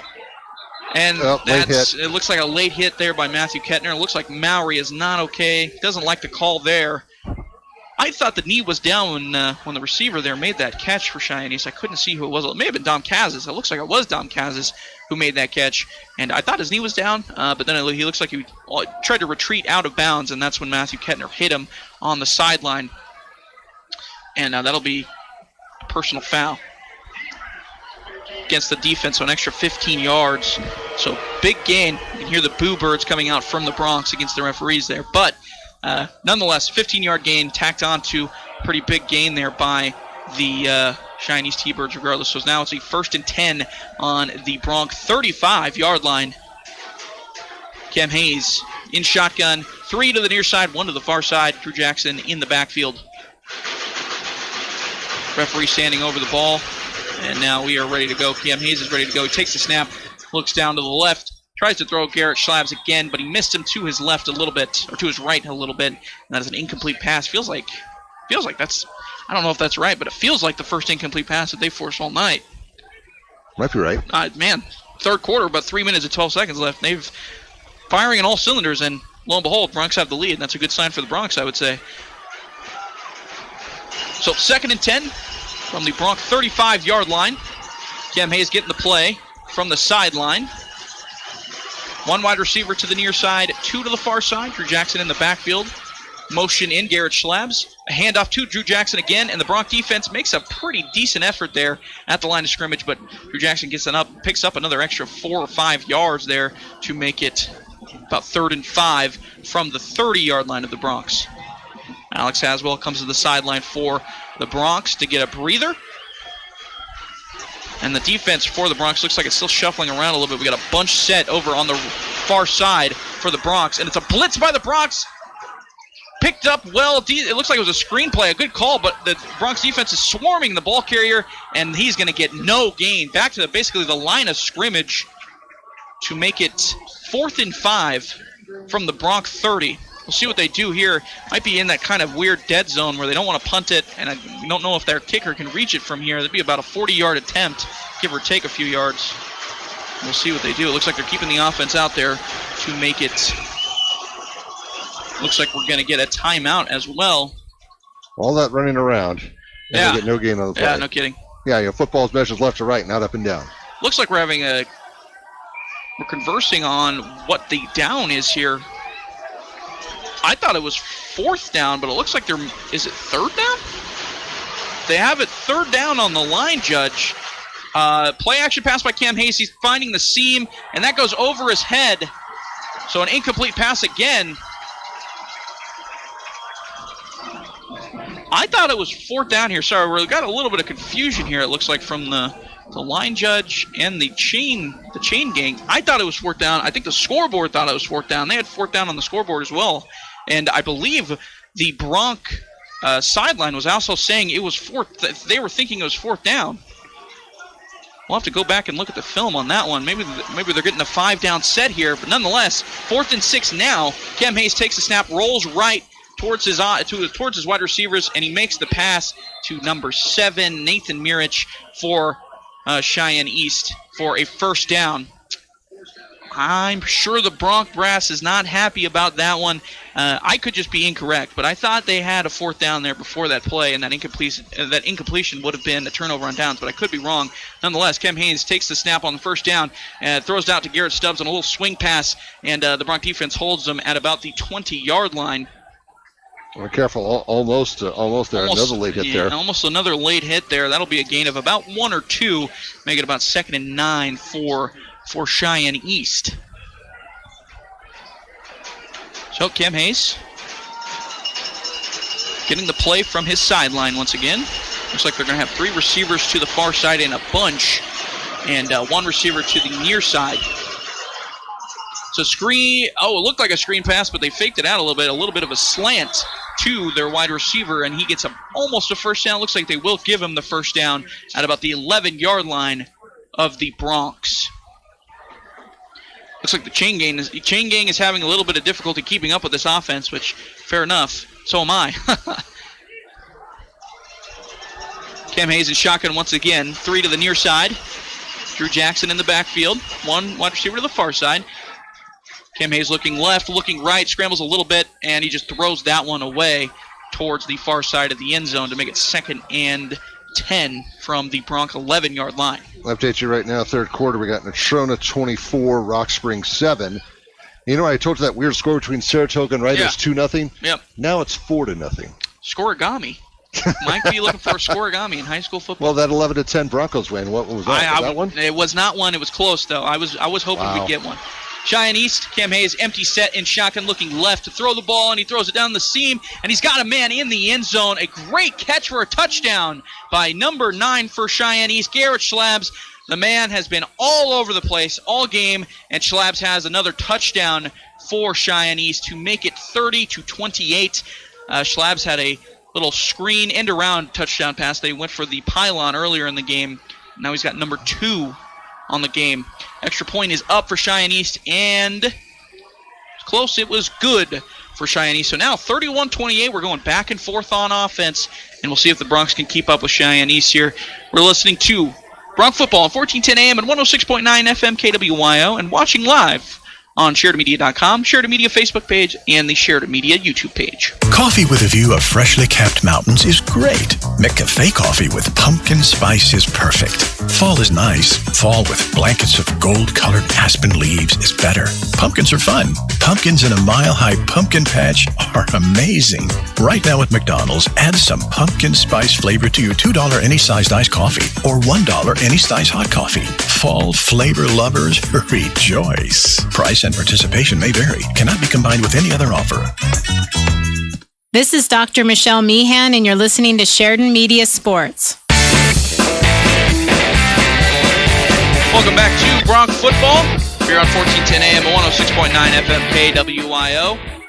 Broncs are down once again, Chinese battling back, 31-28 now, with 1 minute and 28 seconds left in the third quarter. The kickoff is about to be kicked away towards the Broncs. Would you say this game's lived up to the hype so far? I would say so. The first half was a little shaky for the Broncs. They went down 14-0, but they've battled back for sure. And, this has been a great game so far, I would say. 31-28, still a quarter left to play. I've been very impressed by both. I mean, honestly, the Bronc offense, more than anything, to kind of keep with the Cheyenne East offense that we've heard a lot about. I'm surprised that their offense has been able to kind of, battle back, keep with the fight that they have on their hand. Kickoff is away, fielded at about the 8-yard line for the Broncs. Coming up the field, and he's got blockers, and he's gone. That is going to be a touchdown for the Broncs. Number 3, Dane Steele. The Red Sea parted right up the middle, and he took it all the way to the end zone. That was probably the easiest kickoff return he is ever going to have. I don't think he was touched. It was right up the middle, right up the gut. He had 2 blockers in front of him basically the whole way, and he scored a touchdown. 34-31 Broncs now with 1 minute 15 seconds left. I would say this is living up to the hype after that. 93 yards on that kick return. 93 yards on the kick return for a touchdown by Dane Steele. Great blocking scheme by the Bronc kickoff return team. They kind of knew that was coming. It felt like they'd broken a couple. They just hadn't gotten in the end zone yet. And lo and behold, there it is. 34-31 now for the Broncs. Minute 15 left in the third quarter. Waiting on Colson Kuhn here to attempt a PAT. Looks like he is ready to go. And that one is up. Looks like it was a little bit of a bumbled snap there, but it is up, and it is good nonetheless. So 35-31 for the Broncs. 1 minute and 15 seconds left to go in the third quarter. You're listening to Bronc Football here on 1410 AM and 106.9 FM KWIO, and watching live on Sheridan Media Facebook page, the Sheridan Media YouTube page, and SheridanMedia.com. Hi, this is Elizabeth. And JT with EBIA Hearing and Sound. Hearing well is living well, and we're here to help. Not only are we able to provide premier hearing aid technology with Bluetooth and AI, but we can address the environment in which you are hearing. Our sound consultation services tailor solutions to fit your needs. Whether at work, at church, or at home, if you're struggling to hear, we can help. Call EBIA Hearing and Sound today, 674-8920. That's 674-8920. Hi, this is DJ Dearcorn of First Federal Bank and Trust, and you are listening to Sheridan Media Sports. Well, ladies and gentlemen, if you are listening to the game, I would say head over to SheridanMedia.com, head over to the Sheridan Media YouTube page or the Facebook page, and maybe tune in to watch this game because it is one heck of a game. My words, I don't think are doing it justice. It has been a great game so far. Dane Steele just ran back a 93-yard kickoff return for a touchdown to take back the lead for the Broncs to make it 35-31 with 1 minute 15 left. And the kickoff is away for the Broncs here to Cheyenne East. Looks like they're going to field it as well. Dom Kazis has the return here, and he's going to the far side of the field, and it looks like he's running out of room. He's running out of room, and the Broncs swallow him up there at about the 26-yard line on the return. So a good job there by the Broncs to prevent a kickoff return for a touchdown of their own. Kazis being the former Sheridan player, they just tried to do that kick return, tried to take a play out of Sheridan's book. Yeah, Try to go with the fake reverse. Yep. And Broncs were able to sniff that one out and stop it. I think if you're running that reverse play, you got to be able to stop it as well, and I'm sure Jeff Mowry kind of thinks the same thing. So we'll see what the T-Birds do here. Their offense not too far removed from being back out on the field after that kickoff return for a touchdown from the Broncs. Down 35-31, 1 minute and 5 seconds left in the third quarter. On the Bronc 26-yard line, Cam Hayes looking for a read option, hands it off to Drew Jackson, and good defense there by the Broncs. A good play there by Dane Steele, man of the last few minutes. Just made a really great play off the edge to keep that ball at about a loss at about the line of scrimmage. Looks like it's going to be about a 2-yard loss, and it's going to be second and about 12 for the T-Birds. East seems to be slowing down a little bit with their no huddle. Yeah. Maybe getting a little deeper into the playbook, it looks like, possibly, but we'll see what happens here. Cam Hayes, 3 wide receivers to his far side, 1 to the near side, running right to left across the radio dial. Cam Hayes looking to his right side. He's got Dom Kazis out wide. And great tackle there by number 16 for the Bronx, Jackson Lynn, taking Dom Kazis down basically by his undershirt to the ground. A great open field tackle. There's been a couple great open field tackles by the Bronx tonight that have held some decent offensive plays to no gains or little gains. 3rd down here, 3rd and long, about 3rd and 10 for Cheyenne East. Cam Hayes in shotgun again. Drew Jackson in the backfield. 2 on the near side, 2 on the far side. Cam Hayes takes a snap, looking left, looking to the near side. He's throwing it up deep, but about the 50-yard line. He's got Garrett Schlabs, and it's incomplete. Yeah, they had him popped out. Pass. Yeah, great hit there again. Dane Steele, the man of the last few minutes, lays a big hit down on Garrett Schlabs and knocks the ball loose as it lands kind of in the breadbasket. And Dane Steele hit him hard enough that it knocked the ball out of the hands of Garrett Schlabs. Garrett Schlabs has been sure-handed all game, but he basically dropped out one, I would say. He probably should have held on to that pass, but nonetheless, a 4th and about 10, I would say, here for the Cheyenne East T-Birds. Looks like they're lined up to punt the ball away, but you never know in 4A high school football. Got 2 men back for the Bronx to return the punt. Ooh, almost blocked as well. Maybe it was tipped a little bit. That was not a great punt, I would say, and it lands at about the Bronx 50-yard line. Yep, stays on the east side. Looks like the east sideline looks like they're thinking it hit off of a Bronx player, but referee disagrees, and they're going to give it to the Bronx at about the Cheyenne East 49-yard line. It's not a great punt. I thought somebody got their hand on it, and if somebody did end up getting their hand on it, that would have been Cheyenne East ball, but refs think differently, and it is Bronx ball on the 49 of Cheyenne East with about 6 seconds to go. So this will be probably the last play of the 3rd quarter here, 35-31 Bronx. Colson Kuhn in the backfield. A little bit of a wildcat formation here. Looking to the sideline to get his play. Taryn Grooms next to him, the other running back for the Bronx. Of course, that was only the second 3 and out for East. Yeah. Fake handoff there by Colson Kuhn, a little read option. We got a flag on the play. Colson Kuhn got a gain of about 3, but there is a flag on the play. Looks like it's probably a holding based on where they put the flag there. But we'll get the call from the referee here in just a second. Yeah, it feels like the East offense, if nothing else, has been doing pretty much their part, I would say. But the Bronx able to kind of keep toe-to-toe with them, I would say, so far this game. Get the call from the referee here. Holding. Yep, holding on the offense for the Bronx, so that will make it 2nd and 20 for the Bronx. Pushes them back to the Bronx 41-yard line. So 1st and 20 here for the Bronx. Looks like Colson Kuhn is going to stay in the backfield as the Wildcat QB. Quarter. And that is going to end the quarter as well as the clock kept running. So after 3 quarters of play, this has been a great game as advertised, as I would say. 35-31 Bronx lead. We head into the final quarter of play. You're listening to Bronx football here on 1410 AM and 106.9 FM KWYO and streaming live over on SheridanMedia.com, the Sheridan Media Facebook page, and the Sheridan Media YouTube page. Planning a project that requires block, brick, or stone? You need to contact the folks at Thompson Master Masons. They have the largest selection of brick and stone in town and 38 years of experience behind their work.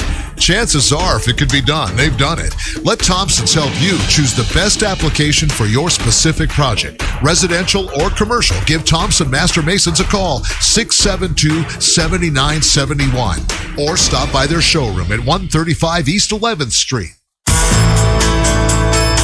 The law offices of Chapman, Valdez, and Lansing has offices in Sheridan and Casper ready to protect the freedoms and rights of the citizens of Wyoming. Michael Lansing, McCole Soto, and Wade McCool provide competent local legal counsel focused on small businesses, real estate transactions, guardianships, employee protections, and personal injury. Michael, McCole, and Wade. And welcome back to Bronc football here, ready to get the fourth quarter underway. Colson Kuhn in the backfield. He runs into his own man. Looks like a busted play there, unfortunately, and that's only going to get them back to about the line of scrimmage, maybe about a 2-yard gain there. 2nd and 18 now, and it looks like Caleb Woodson comes back in to do the quarterbacking here. Colson Kuhn will stay in, though, as the running back. 3 wide receivers to the near side, 1 to the far side. To change a quarter, they are running right to left. Oh, did East jump? Yeah, the D looked like one of the D linemen there for Cheyenne East wanted to get a jump there, but nonetheless did not hike the ball. So, see what they do here. Caleb Gilbertson takes the snap, looking left. Tipped at the line of scrimmage, caught by number 50. Looks like we got a flag on the play as well. Number 50 for the Broncs was it wasn't the receiver. He was the one that caught the tip ball out of the air. This Chance Larson, the senior offensive lineman for the Broncs, caught the ball out of the air. Caught a break there. That was a huge break. No kidding. See what the penalty is here. Holding on the offense once again on the Broncs here. Refused. Declined. So it'll be 3rd and about long. We'll just call it long here. About 20. About 20, on the Bronc 41-yard line. They have to get down to the Cheyenne East 39-yard line. So 3rd and long, about 20 yards that they have to get for the Broncs. Let's update you here. Early fourth quarter, Bighorn 42, Wheatland 7. So it looks like the Rams have victory in hand. And by the way, that weird score I gave you, that is the final. 4-0. Saratoga 4, Wind River nothing. A baseball score. Right, sorry. Saratoga 4, Wright nothing. That is the final football score. There we go. A baseball score in a football game. 3rd and 18, 3rd and about 20, I would say, for the Broncs. But 18 is on the score. And Caleb Gilbertson in the backfield takes the pass. Colson Kuhn, I keep getting that mixed up. Colson Kuhn takes the ball to the far side, outside of the tackles, and he gets stopped for about a gain of 2 to make it 4th and about 16 yards. We'll see. They'll bring out the punt unit, obviously, here for the Broncs, and they will kick it away back to Cheyenne East's offense. Dom Kazis for Cheyenne East back to field the ball along with, let me see, get a number, Garrett Schlabs for Cheyenne East. You don't see much of the 2-back returners very much anywhere else other than high school football. It's one of those unique sets you see a lot in high school football. A bad snap there to Colson Kuhn, but he gets the punt away still. And not a great punt, but he got the punt away nonetheless. And it looks like it's going to be down at the Cheyenne East. Where are they going to spot this here? It looks like about the 41. The Cheyenne East 41-yard line. So we'll see what the Broncs can come up with here on defense. T-Birds had the 1 touchdown, but other than that, they just got a 3. Their second 3 and out is what you said, Kevin, of the ball game. So we'll see if the Broncs can kind of do that again. Not that defensive line has been pretty quiet tonight for the Broncs. Hadn't had a whole lot of pass rush. The T-Birds have been getting the ball out quick, so that's obviously a factor. Drew Jackson takes the handoff right up the middle there for about a gain of 2 to make it 2nd and 8 for the T-Birds at the Bronc 42-yard line. Now, East has about 160 yards more offense than Sheridan does, so that breaks up two differences: the kick return and the personal foul penalties that East has amassed, as well as the interception too that they brought back to about the 50-yard line as well.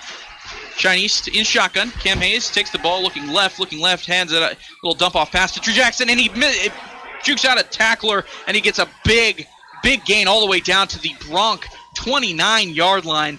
And I'm sure the coaches will not be happy about that missed tackle there by the Bronc. He had him, get a number here for you. That was Colson Kuhn that missed the tackle, it looked like. 39-yard gain. And a 39-yard gain from Drew Jackson off of the swing pass from Cam Hayes. Cam Hayes sets up again in the backfield, hands the ball off to Drew Jackson, and a bit of a motion play there. Not a lot to go there. Looks like we're going to get a hold on the play as well from the flag that was thrown. A little bit of a gain there, about a 6-yard gain, but there is a flag on the play, and it looked like it was holding based on where it was thrown and when it was thrown. We'll see what the referee comes up with here. It looks like it's going to be on. Yep, they're going to give it to East, talking to Mowry about what he wants to do. Obviously, he's going to want to accept that. 7th penalty on East is what I've just heard as well. So that has been pretty killer for the T-Birds so far. Holding on the offense, confirmed there by the referee. Replay the first down, so I got him for 6. 6 fouls, 6 fouls, excuse me. Right now I got 6 for 65 yards. 6 for 65 yards, okay. Sheridan 4 for 37. Yeah. First and 20 for the T-Birds on the Bronx 38-yard line. Cam Hayes takes a snap, fakes the handoff to Drew Jackson, looks left, throws it down the field, and it's tipped into the hands of number 12 from Cheyenne East. What a weird play. Jacob Culver was the one that ended up with the reception. Cam Hayes threw it down to the seam route to his left, and Michael Kettner kind of tipped it out of the air, and it landed right in the hands. Nope, maybe not. Maybe not. Yeah, we do have a flag on the play. Man, this has been a goofy game so far, I would say. We've had some weird plays. We had a lineman just a few minutes ago catch a ball that was tipped in the air as well. Didn't go for very much. Yeah, we got a flag. Yep, so that play's coming back. Yeah, that play is coming back, it looks like. Ineligible receiver downfield. Ineligible receiver downfield. Ineligible receiver downfield. That will make it, first and 20 again? No, should be first and 30, if I remember correctly, because they got the holding on first down. And then they replayed it down. Yeah, that's another 10-yard, So, first and 30 for Cheyenne East. They've been killing themselves here on this drive on the Bronx, about 43-yard line. Is that a 5-yard penalty or 10? The what? Is that ineligible receiver? That's a 5-yard penalty, I guess? I think they marked it off 10. They did? Okay. Yeah. Interesting. All right, well, first and 24 is what our scoreboard says. So we'll go with that. First and 24, 8:39 left in the fourth quarter. It is ticking down ever so slightly. Long way to go here for Cam Hayes. Cam Hayes, a little swing pass out to Drew Jackson. Takes the ball. It's a little bit of running room. A couple missed tackles by the Bronx. But they finally get him down. It looks like about a gain of extra 10, I would say. Give or take, down to the Bronx, about 33-yard line.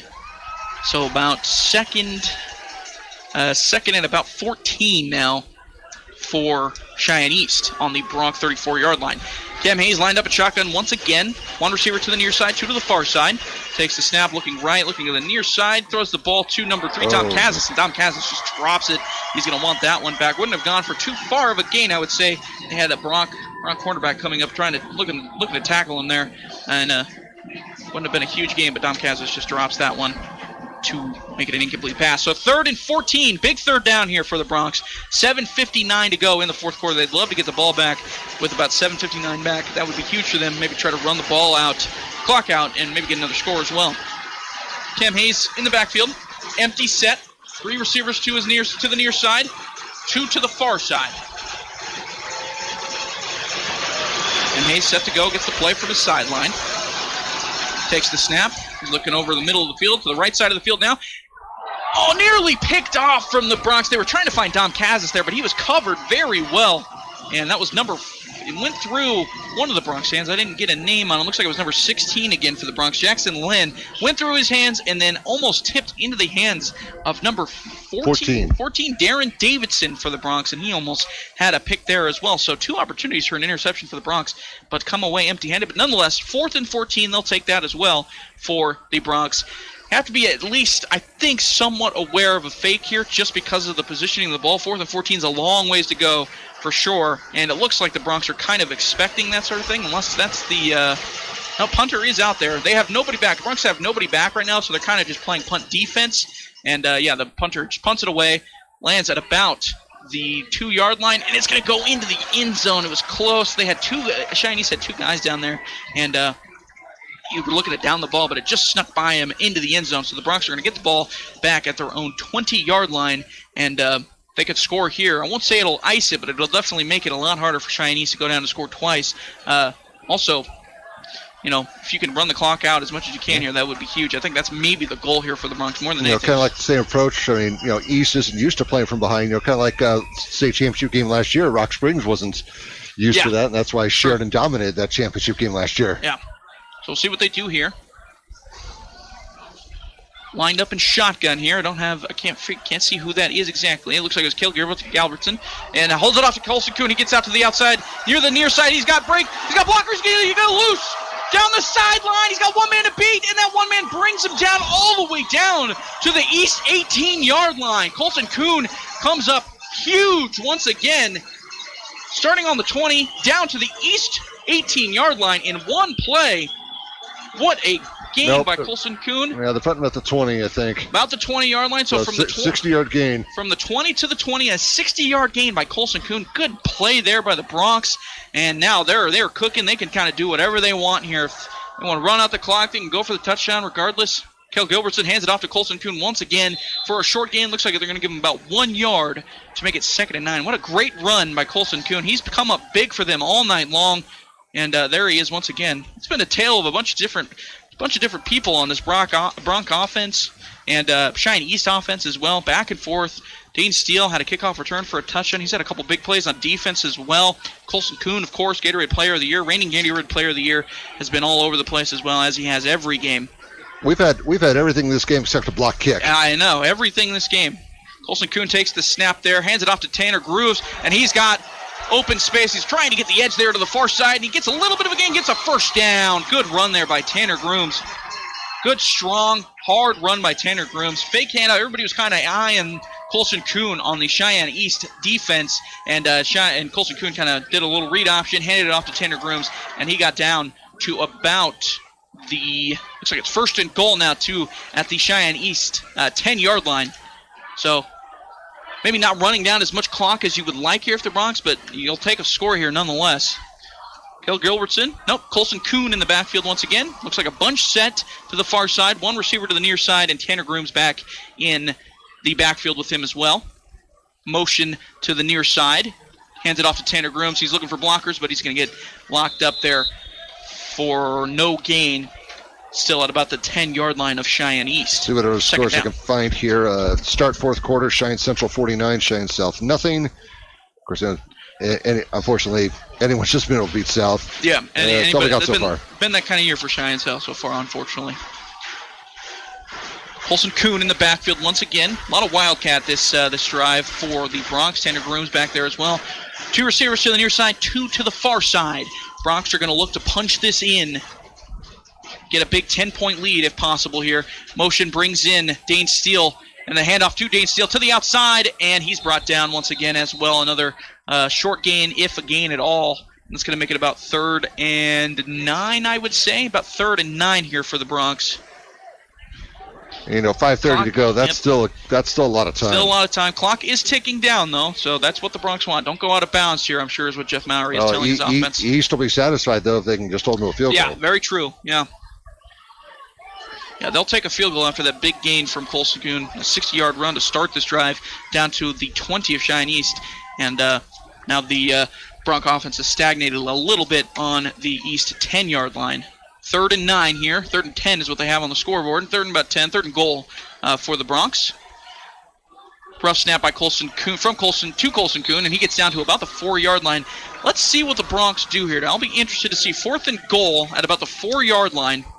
Does Mowry trust his offensive line enough here to go for it and try to punch it in? Well, if it's a field goal try, he's got to go left. Yeah.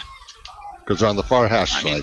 It looks like he's talking to both his kicker and his quarterback right now, because Colson Kuhn is technically playing quarterback at this point in the Wildcat formation. He also kicks field goals for him, so Colson Kuhn kind of does both. So it looks like they're going to stay in. 4th and goal here for the Bronx. Big play, and that looks like encroachment. A huge penalty. Wow. Automatic first down if it is encroachment. Still fourth down. No first down. No first down, excuse me. Not automatic first down. I thought. But they got 2 yards of it. Correct. Yeah, 4th and goal. Now maybe now you better chance of going for it here. Absolutely, yeah. It looked like they were trying to just draw somebody offside there. If that was the plan, then it worked perfectly.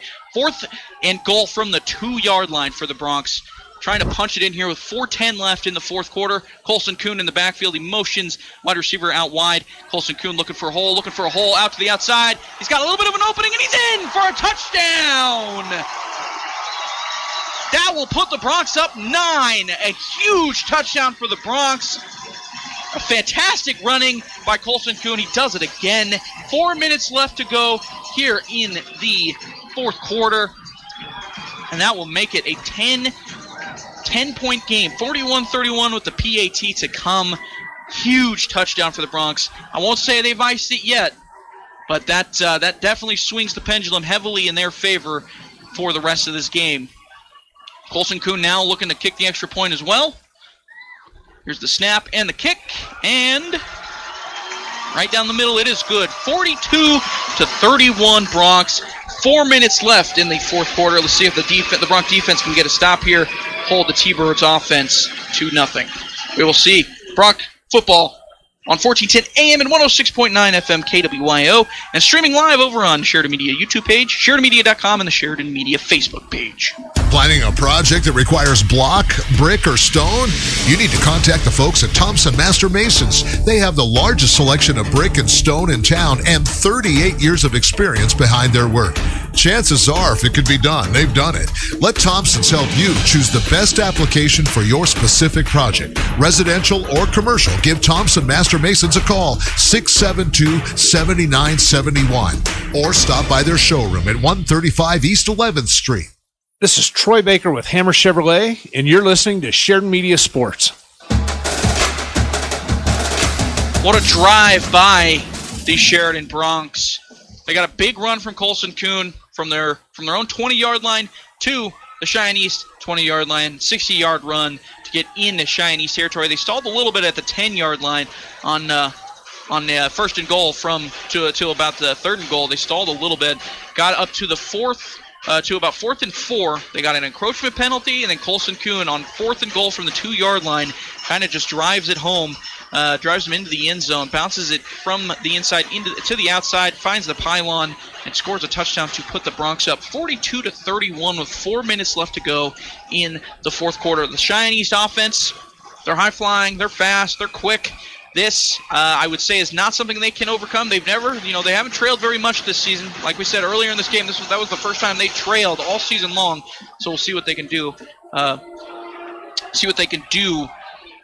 Playing from behind. Kickoff is fielded by Dom Kazis for Cheyenne East, and he is wrapped up, taken down hard at about the 15-yard line of Cheyenne East. A great play by the kickoff return team. The kickoff defense team, of Sheridan. We get a number on that tackle. Big hit by number 85 for the Bronx, Chance Morris. Good job by him. He's getting congratulatory pats on the helmet from his sideline and the teammates. Good tackle there. Big hit on Dom Kazis, the former Bronx. I'm sure that probably felt good, even though they'll say it didn't. Well, this first time, East is now down 2 scores, so This is very unfamiliar territory for them. We'll see what they can do. It's been a lot of we haven't seen a whole lot of completion down the field very much from their offense. A lot of dink and dunk, I would say, swing passes and that sort of thing. So we'll see what they do here. Probably going to air it out a little bit more. Chance Morris in empty. 2 wide receivers to his near side. He's looking downfield. Another swing, another pass, crossing route to Drew Jackson, and he gets a big gain there. I've been saying they're dinking and dunking, but it's working. I mean, that play has kind of been the formula for them, I would say, all game long. Big 14-yard gain, first down to the Bronx 34-yard line, it looks like. Got out of bounds as well, which was huge. Stopped the clock. Chance Morris looking back, and that was another completion to Drew Jackson. That time he's taken down after about a 5-yard gain to the Bronx 39-yard line. Cam Hayes, was the quarterback. I said Chance Morris. Cam Hayes, the quarterback, made that pass to Drew Jackson. Another short crossing route. See what they do here. Cam Hayes in the backfield. Drew Jackson in the backfield with him as an out route. That was a quick throw to the outside. Garrett Schlabs, the out route, but incomplete. Going to keep it on this score here. Halftime. Campbell County 24, Thunderbirds 7. There we go. Campbell County, like you said, and Campbell County comes here in 3 weeks. Yeah, that's more and more turning into an interesting game, them and Central are the surprise teams this year. Yeah. Good job so far for Campbell County this season. Cam Hayes by himself in the backfield. 2 wide receivers to the near side, 2 to the far side, working left to right across your radio dial towards the scoreboard here at Homer Scott Field. Cam Hayes takes a snap, looking left, finds Drew Jackson short, and he gets the first down here at about the Bronx 48-yard line. He gets lit up pretty well there as well at the end of the play by number 3 from the Bronx. Dane Steele gets hit pretty hard. Hits Drew Jackson pretty hard. 3:05 left in the fourth quarter. They're taking a lot of time here. A lot of dink and dunk passes for Cheyenne East. I would expect him to air it out a little bit more. Cam Hayes takes the ball and he throws it down the field. and it was almost picked off. It is tipped, and it's caught by Garrett Schlabs, and he's going to get into the end zone. Unbelievable. 51 yards. An unbelievable play that is difficult to describe. It landed in the chest of a Bronc. He tried to catch it, and it kind of bobbled in his hands into the hands of Garrett Schlabs, who takes it an extra 25 yards or so to make it a 55. How much was it, Kevin? Say it one more time. 52. 52-yard touchdown for the Bronx, for Cheyenne East. Unbelievable. This game has been back and forth, up and down, all over the place. I was saying they were taking a lot of time right before that play, and just like that, a 52-yard touchdown. That in the box score does not do it justice, to be honest with you. 42-37 with the extra point pending. What a weird play like that was. They're going for two here. Yeah, yep, excuse me. The two-point conversion. They're going for two. Yep, looks like they're trying to go for two here. Cam Hayes in shotgun again. Looks like they're going to motion. Flag on the play. He did catch the ball in the end zone for the two-point conversion, but a flag is on the play. It looks like it was probably illegal motion, I would say. Illegal shift. Illegal shift, yeah. Looks like that's what the referee is telling the east sideline. Yep, illegal shift. Illegal shift on the offense. So we'll see if they'll more than likely go for two here to try to keep it a three-point game, field goal game basically. But if they don't get it, it'll be a 4-point lead for the Bronx. What a play. It looked almost like a pitch almost that the Bronx defender gave to Garrett Schlabs to score the touchdown. A very, very weird play that ended up in a touchdown for Cheyenne East right at the right time, too. They were ticking down a lot of time on the clock, and just like the doctor ordered, take the ball 52 yards to the end zone. So, Cam Hayes in shotgun here. Bunch set to the near side. He's rolling out to his right, getting chased. He throws the ball into the end zone. Wide open. What a pass by Cam Hayes. That was an unbelievable pass by Cam Hayes. He was basically fading away. It was more or less a play-action boot with that one tight end moving towards the far side of the field, and he was wide open. And Cam Hayes, right as he was about to get hit, just flipped it up into the air in the end zone, right into the breadbasket of that receiver. Everyone on the Sheridan defense went one way. They rolled to that side. Other. Yep. Thought they had him. Those classic play-action boot plays that you see in the NFL where that one tight end kind of slips out to the other side of the field and worked exactly like that. He was wide open in the end zone. Mm-hmm. And now it's 42-39 Sheridan Bronx. They will more than likely go for the onside kick here, I would imagine. But Cheyenne East does have all three timeouts. Yes, I would think, what Sheridan wants to do now, they want to keep the clock running. Yep. Hopefully try to get East to burn their timeouts. Yep. If Colson Kuhn can bounce another big run like he did last time, that would be very helpful. But he only has 4 touchdowns. Only 4 touchdowns. They're not asking too much of him at all. We'll see what the Bronx do here. He hasn't done much today. Yeah, no kidding. Yeah, again, the offense kind of rides on him, and he's picking it up definitely for the Bronx here tonight. 42-39, 2:49 left to go. Like I said, 3 timeouts for both teams, but mainly 3 timeouts for Cheyenne East. We'll see if they kick it away here or if they try to onside it. Took them a while to come out, which makes me think they're trying. They might be trying to onside it here, trying to develop an onside kick strategy. Yeah, it's a 50-50 strategy. Don't know if you. Yeah.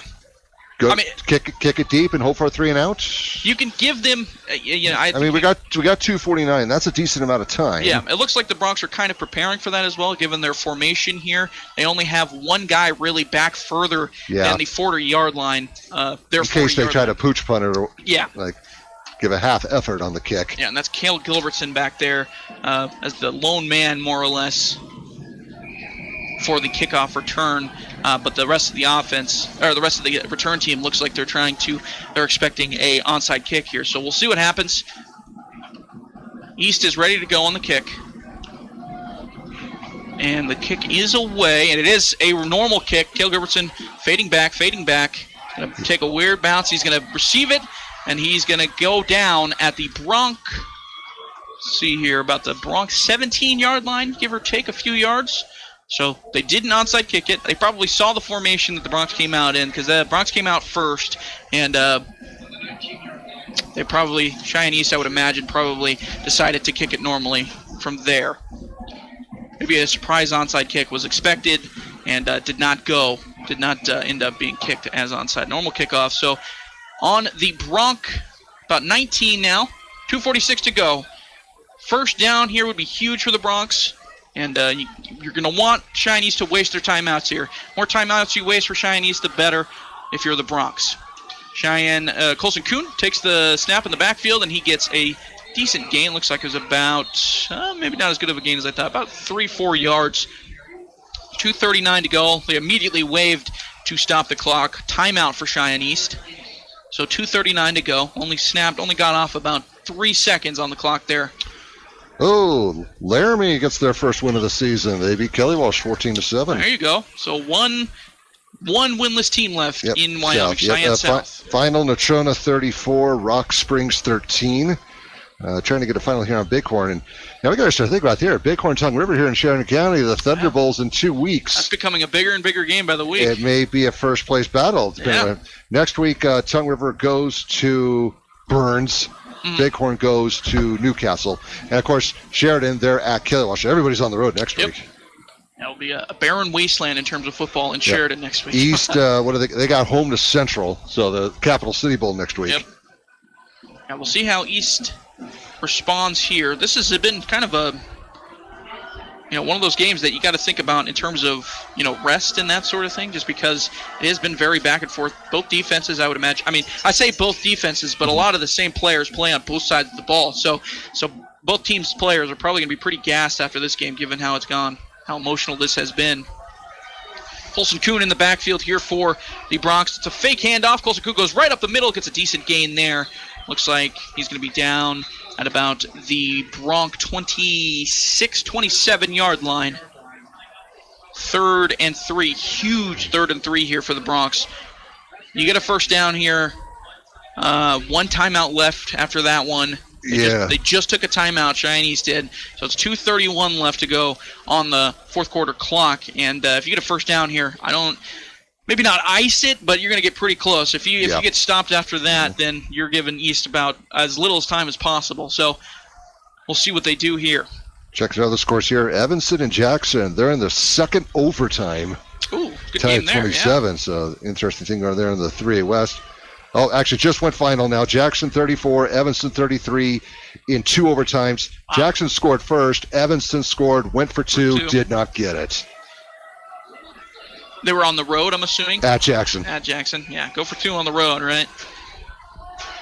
All right, we'll see what the Bronx do here. Both teams are back out on the field. Colson Kuhn in the backfield again. Taryn Grooms to his left. 2 receivers to his near side. Flag on the play. Huge flag. We'll see what the call is. That will give him a first down if it's on East. Yeah, if it's on East, that's an automatic first. It's either encroachment or false start.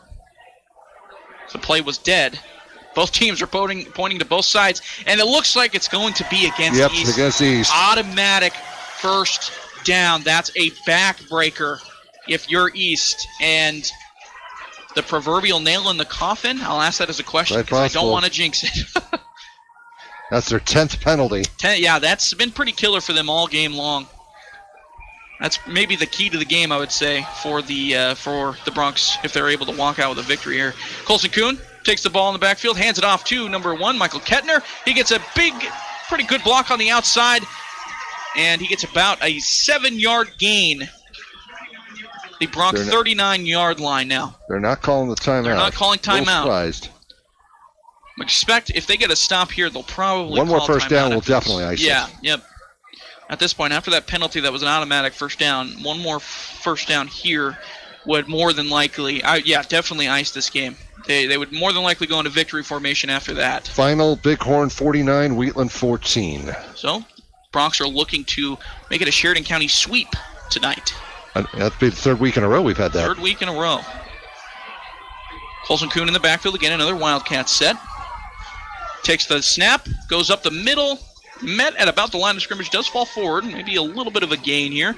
So that will make it 3rd and 1 here. So big play here, 3rd and 1.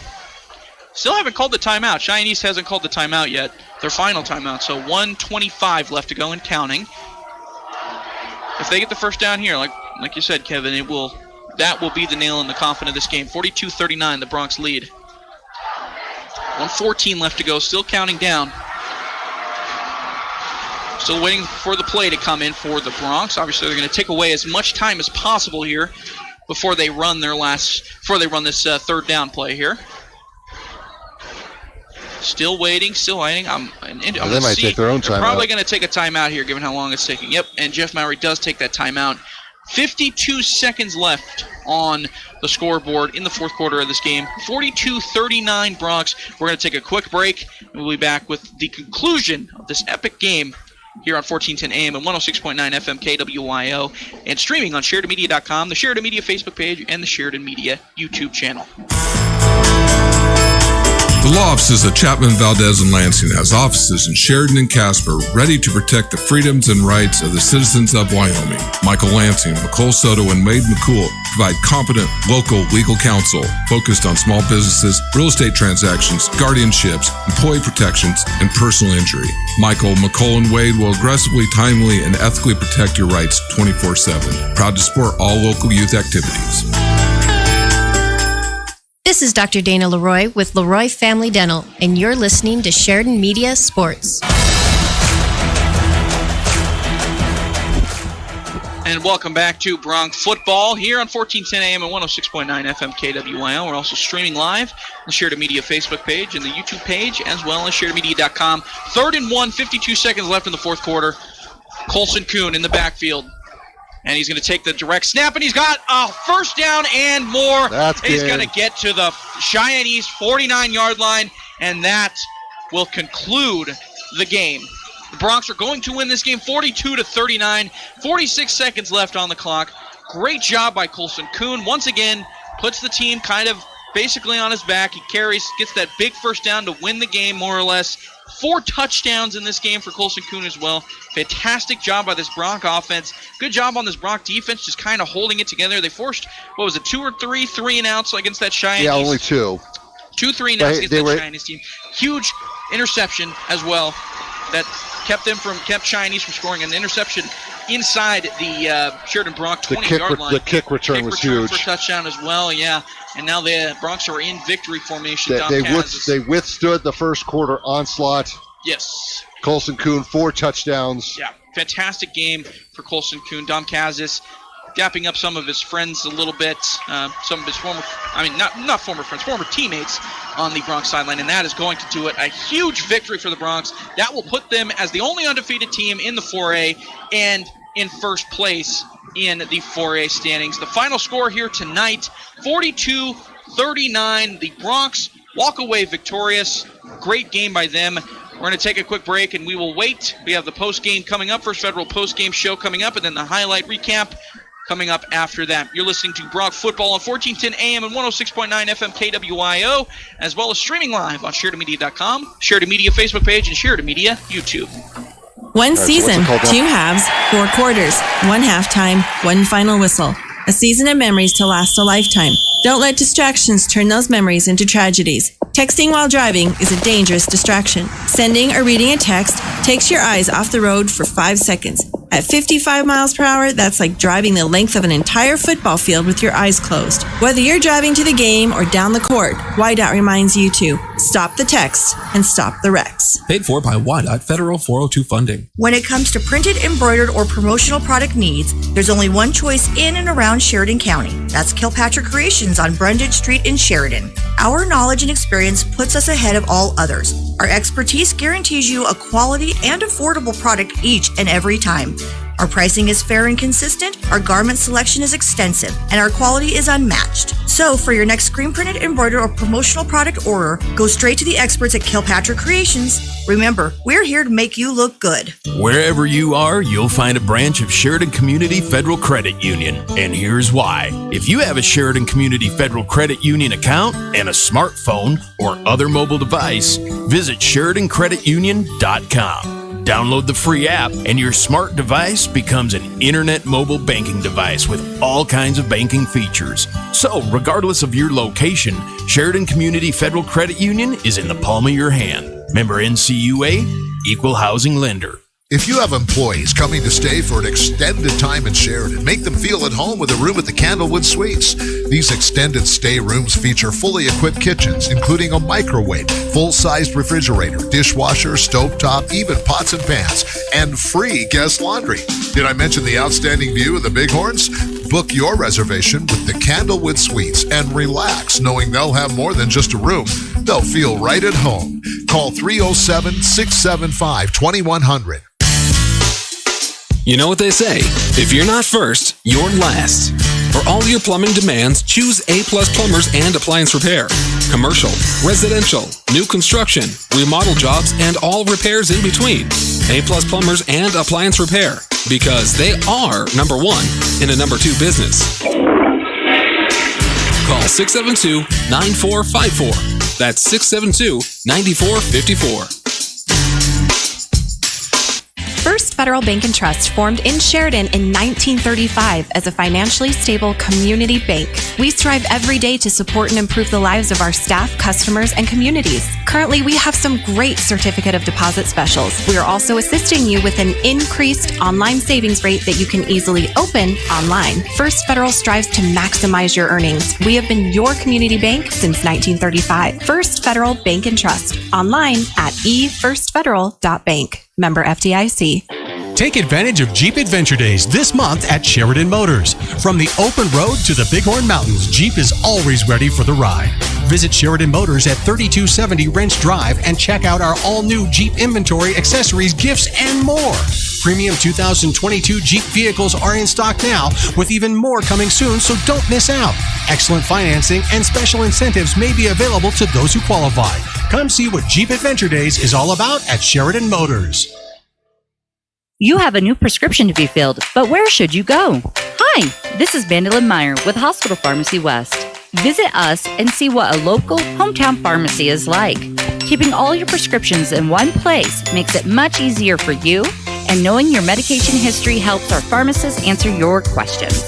We look forward to seeing you at Hospital Pharmacy and Hospital Pharmacy West. Hometown pharmacy, hometown care at Hospital Pharmacy West. This is State Senator Dave Kinski, and you're listening to Sheridan Media Sports. Final score here tonight between the number 1 ranked Cheyenne Thunderbirds and the number 2 ranked Sheridan Broncs. This one lived up to the hype. 42-39. The Broncs get the victory. A bunch of crazy plays happen. We had a bunch of crazy things happen on the field regardless. Of course, big one that happened earlier in the game. Let me get his name here. Noah Williamson went down with that injury. They had to bring the ambulance out. We're thinking about him. We're hoping he's doing okay. We haven't heard any word yet, but if we do get word, we'll get an update for you as well. But on the game itself, truly an incredible game. Over 900 yards of offense is what I've heard from our friend over there in the other broadcast booth. Incredible game on both sides of the ball. Colson Kuhn dominated once again, and the Broncs were able to walk away with a nail-biting victory. We are still waiting on Coach Mallory, and he'll come up here. We'll do the post-game interview with him, and then we'll have the highlight recap with Kevin Coyle after that. You're listening to Bronc Football here on 1410 AM and 106.9 FM KWYO, and watching live on the Sheridan Media Facebook page, SheridanMedia.com, and the Sheridan Media YouTube page. Projects are complex and full of communication hurdles. WWC Engineering is a multidisciplinary engineering firm that's been serving the Rocky Mountain region since 1980. WWC's range of consulting services is broad and employs an exceptional staff that has worked on a multitude of conservation district and water resource projects, giving them the experience from ground and surface water rights to irrigation and stream restoration. WWC Engineering. Call 672-0761 or visit them at wwcengineering.com. Are you looking to expand your operation, purchase a new building, or get that business idea of yours off the ground? Hi, this is John Dick with First Bank of Wyoming. For all those business projects, big and small, we can help. Our decisions are made locally, and we're here for you every step of the way from concept to completion. Let's get started today. Stop by our office at 1470 Sugarland Drive, Suite 2, or give us a call at 672-1733. First Bank of Wyoming, Division of Glacier Bank, member FDIC, Equal Housing Lender. Stop by Ridley's this Saturday from 10 until 2 and help us fill the bus for the food group. This is Lisa Hanson with ERA Carroll Realty. We're helping to resolve hunger issues for children in Sheridan County by partnering with the food group to fill the bus with food and supplies. You can too. We'll have a shopping list and you can leave the items you shop for on the bus at Ridley's. We'll see you there this Saturday. ERA Carroll Realty. We're about more than real estate. We're about family, friendship, and community. Hamilton Memorial Rodeo kicks off tonight at 6 p.m. with additional performances on Saturday at 6 p.m. and Sunday at 10 a.m. Watch all the action featuring your Sheridan College Rodeo athletes. The Pat Hamilton Memorial Rodeo is free to attend and will be held at the Sheridan County Fairgrounds. See more about the events on the community calendar on SheridanMedia.com. See you tonight at the Sheridan County Fairgrounds. Rodeo starts at 6 p.m.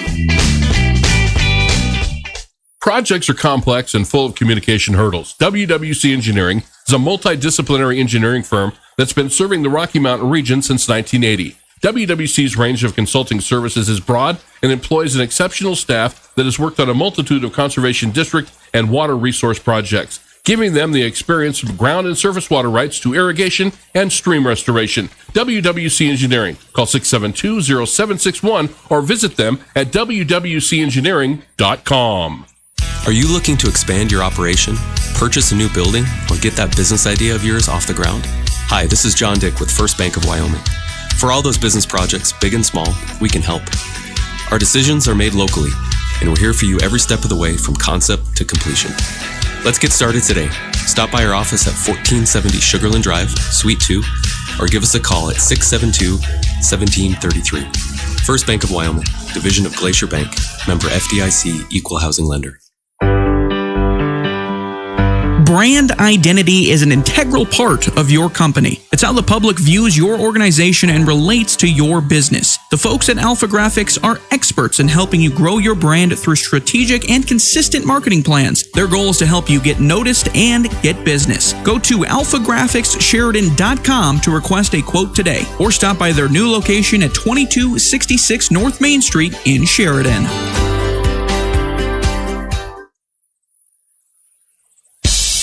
This is the First Federal Postgame Show.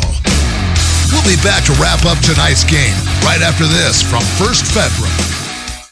First Federal Bank and Trust formed in Sheridan in 1935 as a financially stable community bank. We strive every day to support and improve the lives of our staff, customers, and communities. Currently, we have some great certificate of deposit specials. We are also assisting you with an increased online savings rate that you can easily open online. First Federal strives to maximize your earnings. We have been your community bank since 1935. First Federal Bank and Trust. Online at efirstfederal.bank. Member FDIC.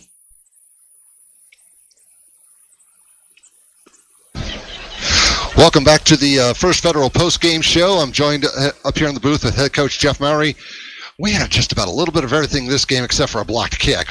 What's your emotions here? Yeah, it was great to see our guys play 4 quarters and finish. Cheyenne is a phenomenal football team, score 49 points a game, and you could see they're electric. Their offense is dynamic, and our guys kept them in front of them for the most part. They ended with a long run on the last one, but otherwise it was pretty good. You withstood East early onslaught. They got those 2 quick touchdowns, 14-0. They kind of played their hand a bit early in this game. So what was kind of that first quarter there?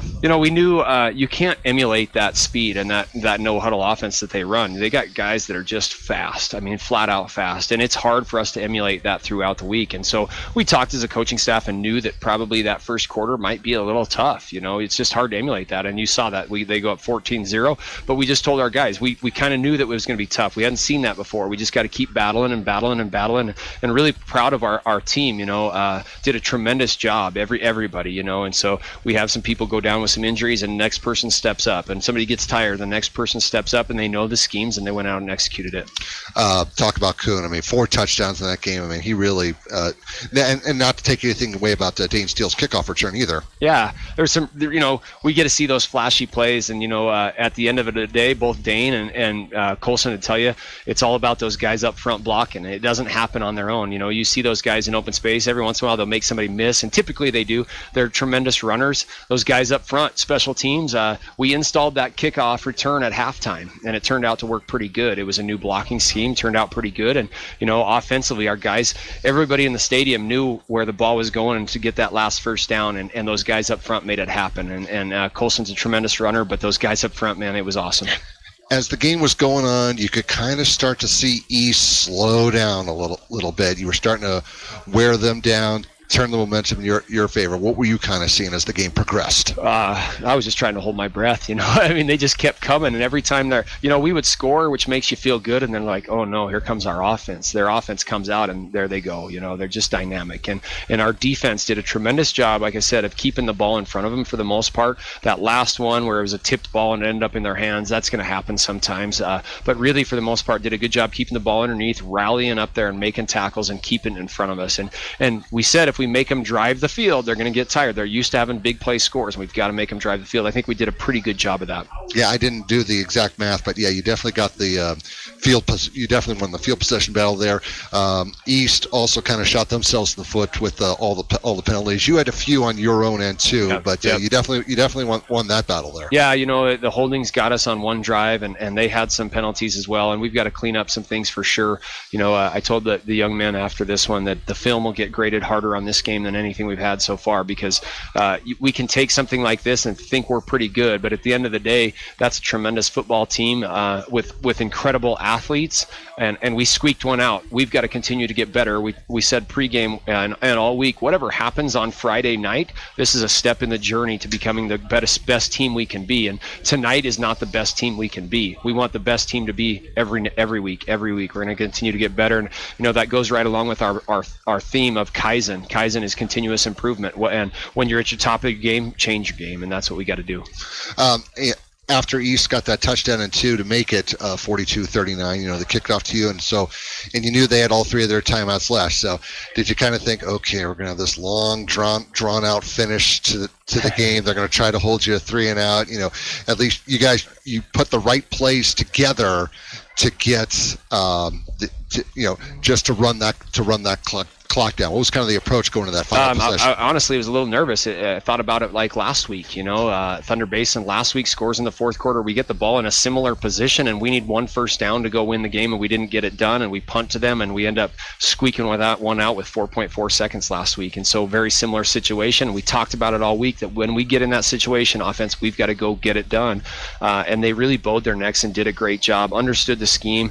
We took advantage of their aggressiveness a couple times and got some jump offsides calls that were huge, and so really pleased with the way the guys came out and executed, and like we always do, the film is never as good as you think or as bad as you think, so we'll go back to work and get after it again on Monday. It had been a concern the past 2 games about the fourth quarter performance. Definitely much better job this time around. Yeah, absolutely. You can't say enough about the way the guys finished this game. The fact that you got East to have to play 4 quarters too. You said you wanted that to happen. Yep. You got them in that position. What were we kind of seeing there from East? Cheyenne East is, like I said, such an explosive offense, and their defense is so aggressive that they've gotten up on teams a lot and then ran away with it. And really, they haven't had too many fourth quarter games. Watching film, they played Thunder Basin to a 42-52 game. A 10-point game was the closest they've had, and so to make them face some adversity was good, and something that we had to have happen. And we got some timely turnovers. We get a pick down when they're going in for the red zone.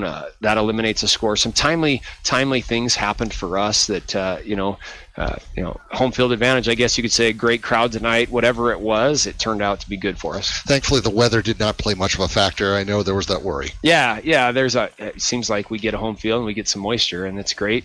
We need moisture, and then I don't know. I don't mind the white stuff too, so we could bring the white stuff on, and it's fall and it's football season, so whatever weather we have, we're going to go play in it. All right, so 3 games left now, but granted you're in first place, but it's no walk in the park. You got to go to both Casper schools, and you get Campbell County here. And of course, Campbell County, they're a much improved team. I know you're going to take it one game at a time, but there's still work to do. Yeah, you're exactly right, Kevin. We're going to take it one game at a time. And Kelly Walsh always has phenomenal athletes. You see them all over in their sports, and they're going to be well coached and ready to go. We just put a big target on our backs tonight, and there's nobody else Kelly Walsh would like to beat next week than us. And so we've got to travel there, play on their home turf, and we got to show up and play a great game next week. Coach, awesome game. Thank you Thanks, so much. Kevin. Again, Sheridan victorious over Cheyenne East 42-39 to remain undefeated in the season. We're going to be right back with our postgame show.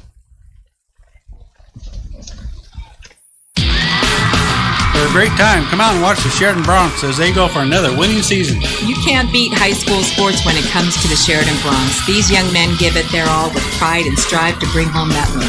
That's right, Kathleen. With hard work and dedication, that makes us all proud to live in a great community in Sheridan, Wyoming. If you're looking for a team that works hard with dedication, call Kathleen and Jack at Best Real Estate, EXP Realty, at 307-763-1249. Call Kathleen and Jack. Get ready to pass.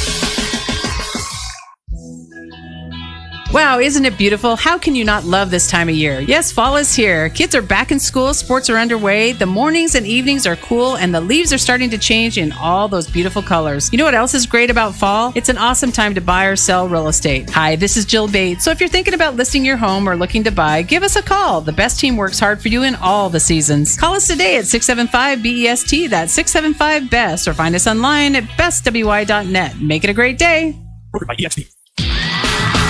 For a great time, come out and watch the Sheridan Broncs as they go for another winning season. You can't beat high school sports when it comes to the Sheridan Broncs. These young men give it their all with pride and strive to bring home that win.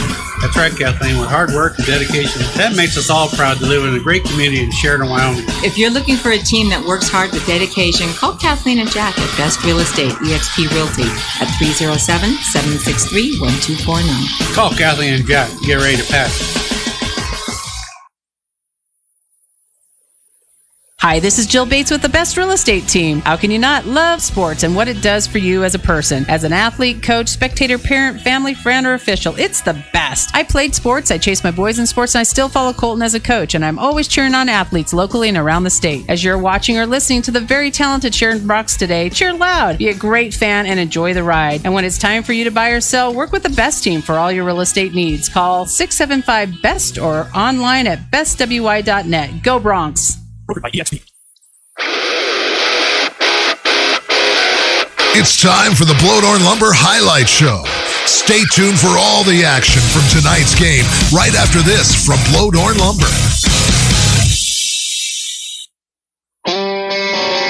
Sheridan's oldest continuous lumber company, Blowdorn Lumber, is open 7 days a week for your convenience. 7:30 to 6 during the week, Saturdays from 8 to 5, and Sundays from 9 to 2.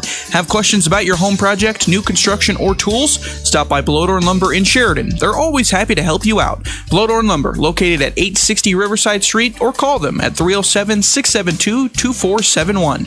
Serving Sheridan since 1957.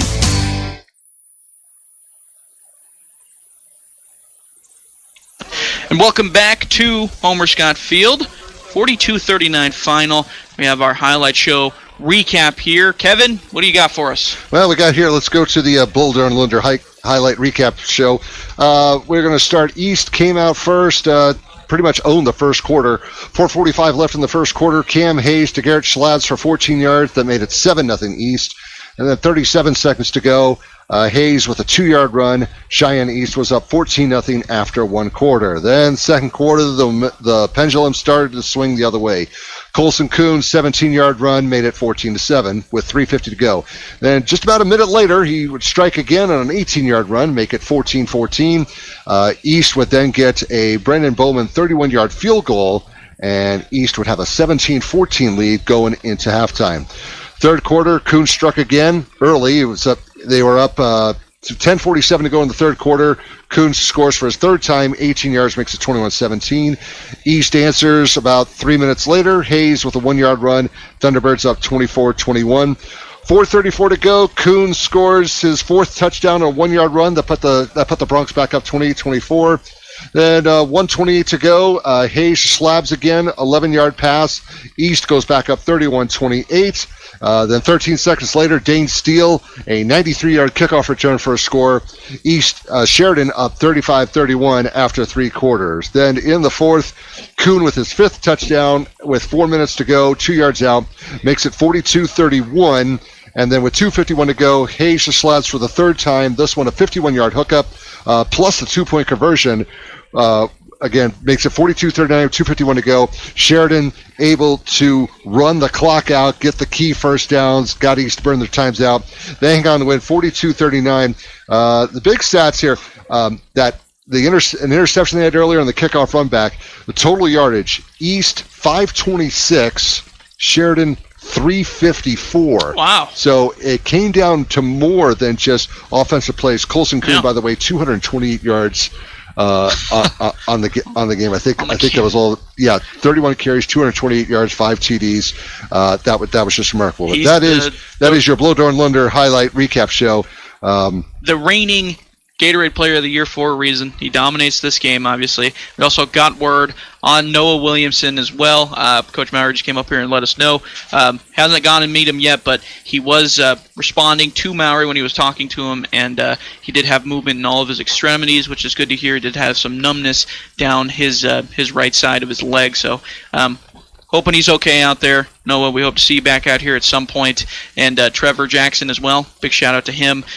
Thanks for letting me do this as well. Trusting this in my hands as well as Kevin's. We appreciate that. Hopefully we lived up to your expectations. Kevin, we have scoreboard updates as well. Kevin, how about you run us through those as well? Sure. Okay, as you know, Sheridan 42, East 39.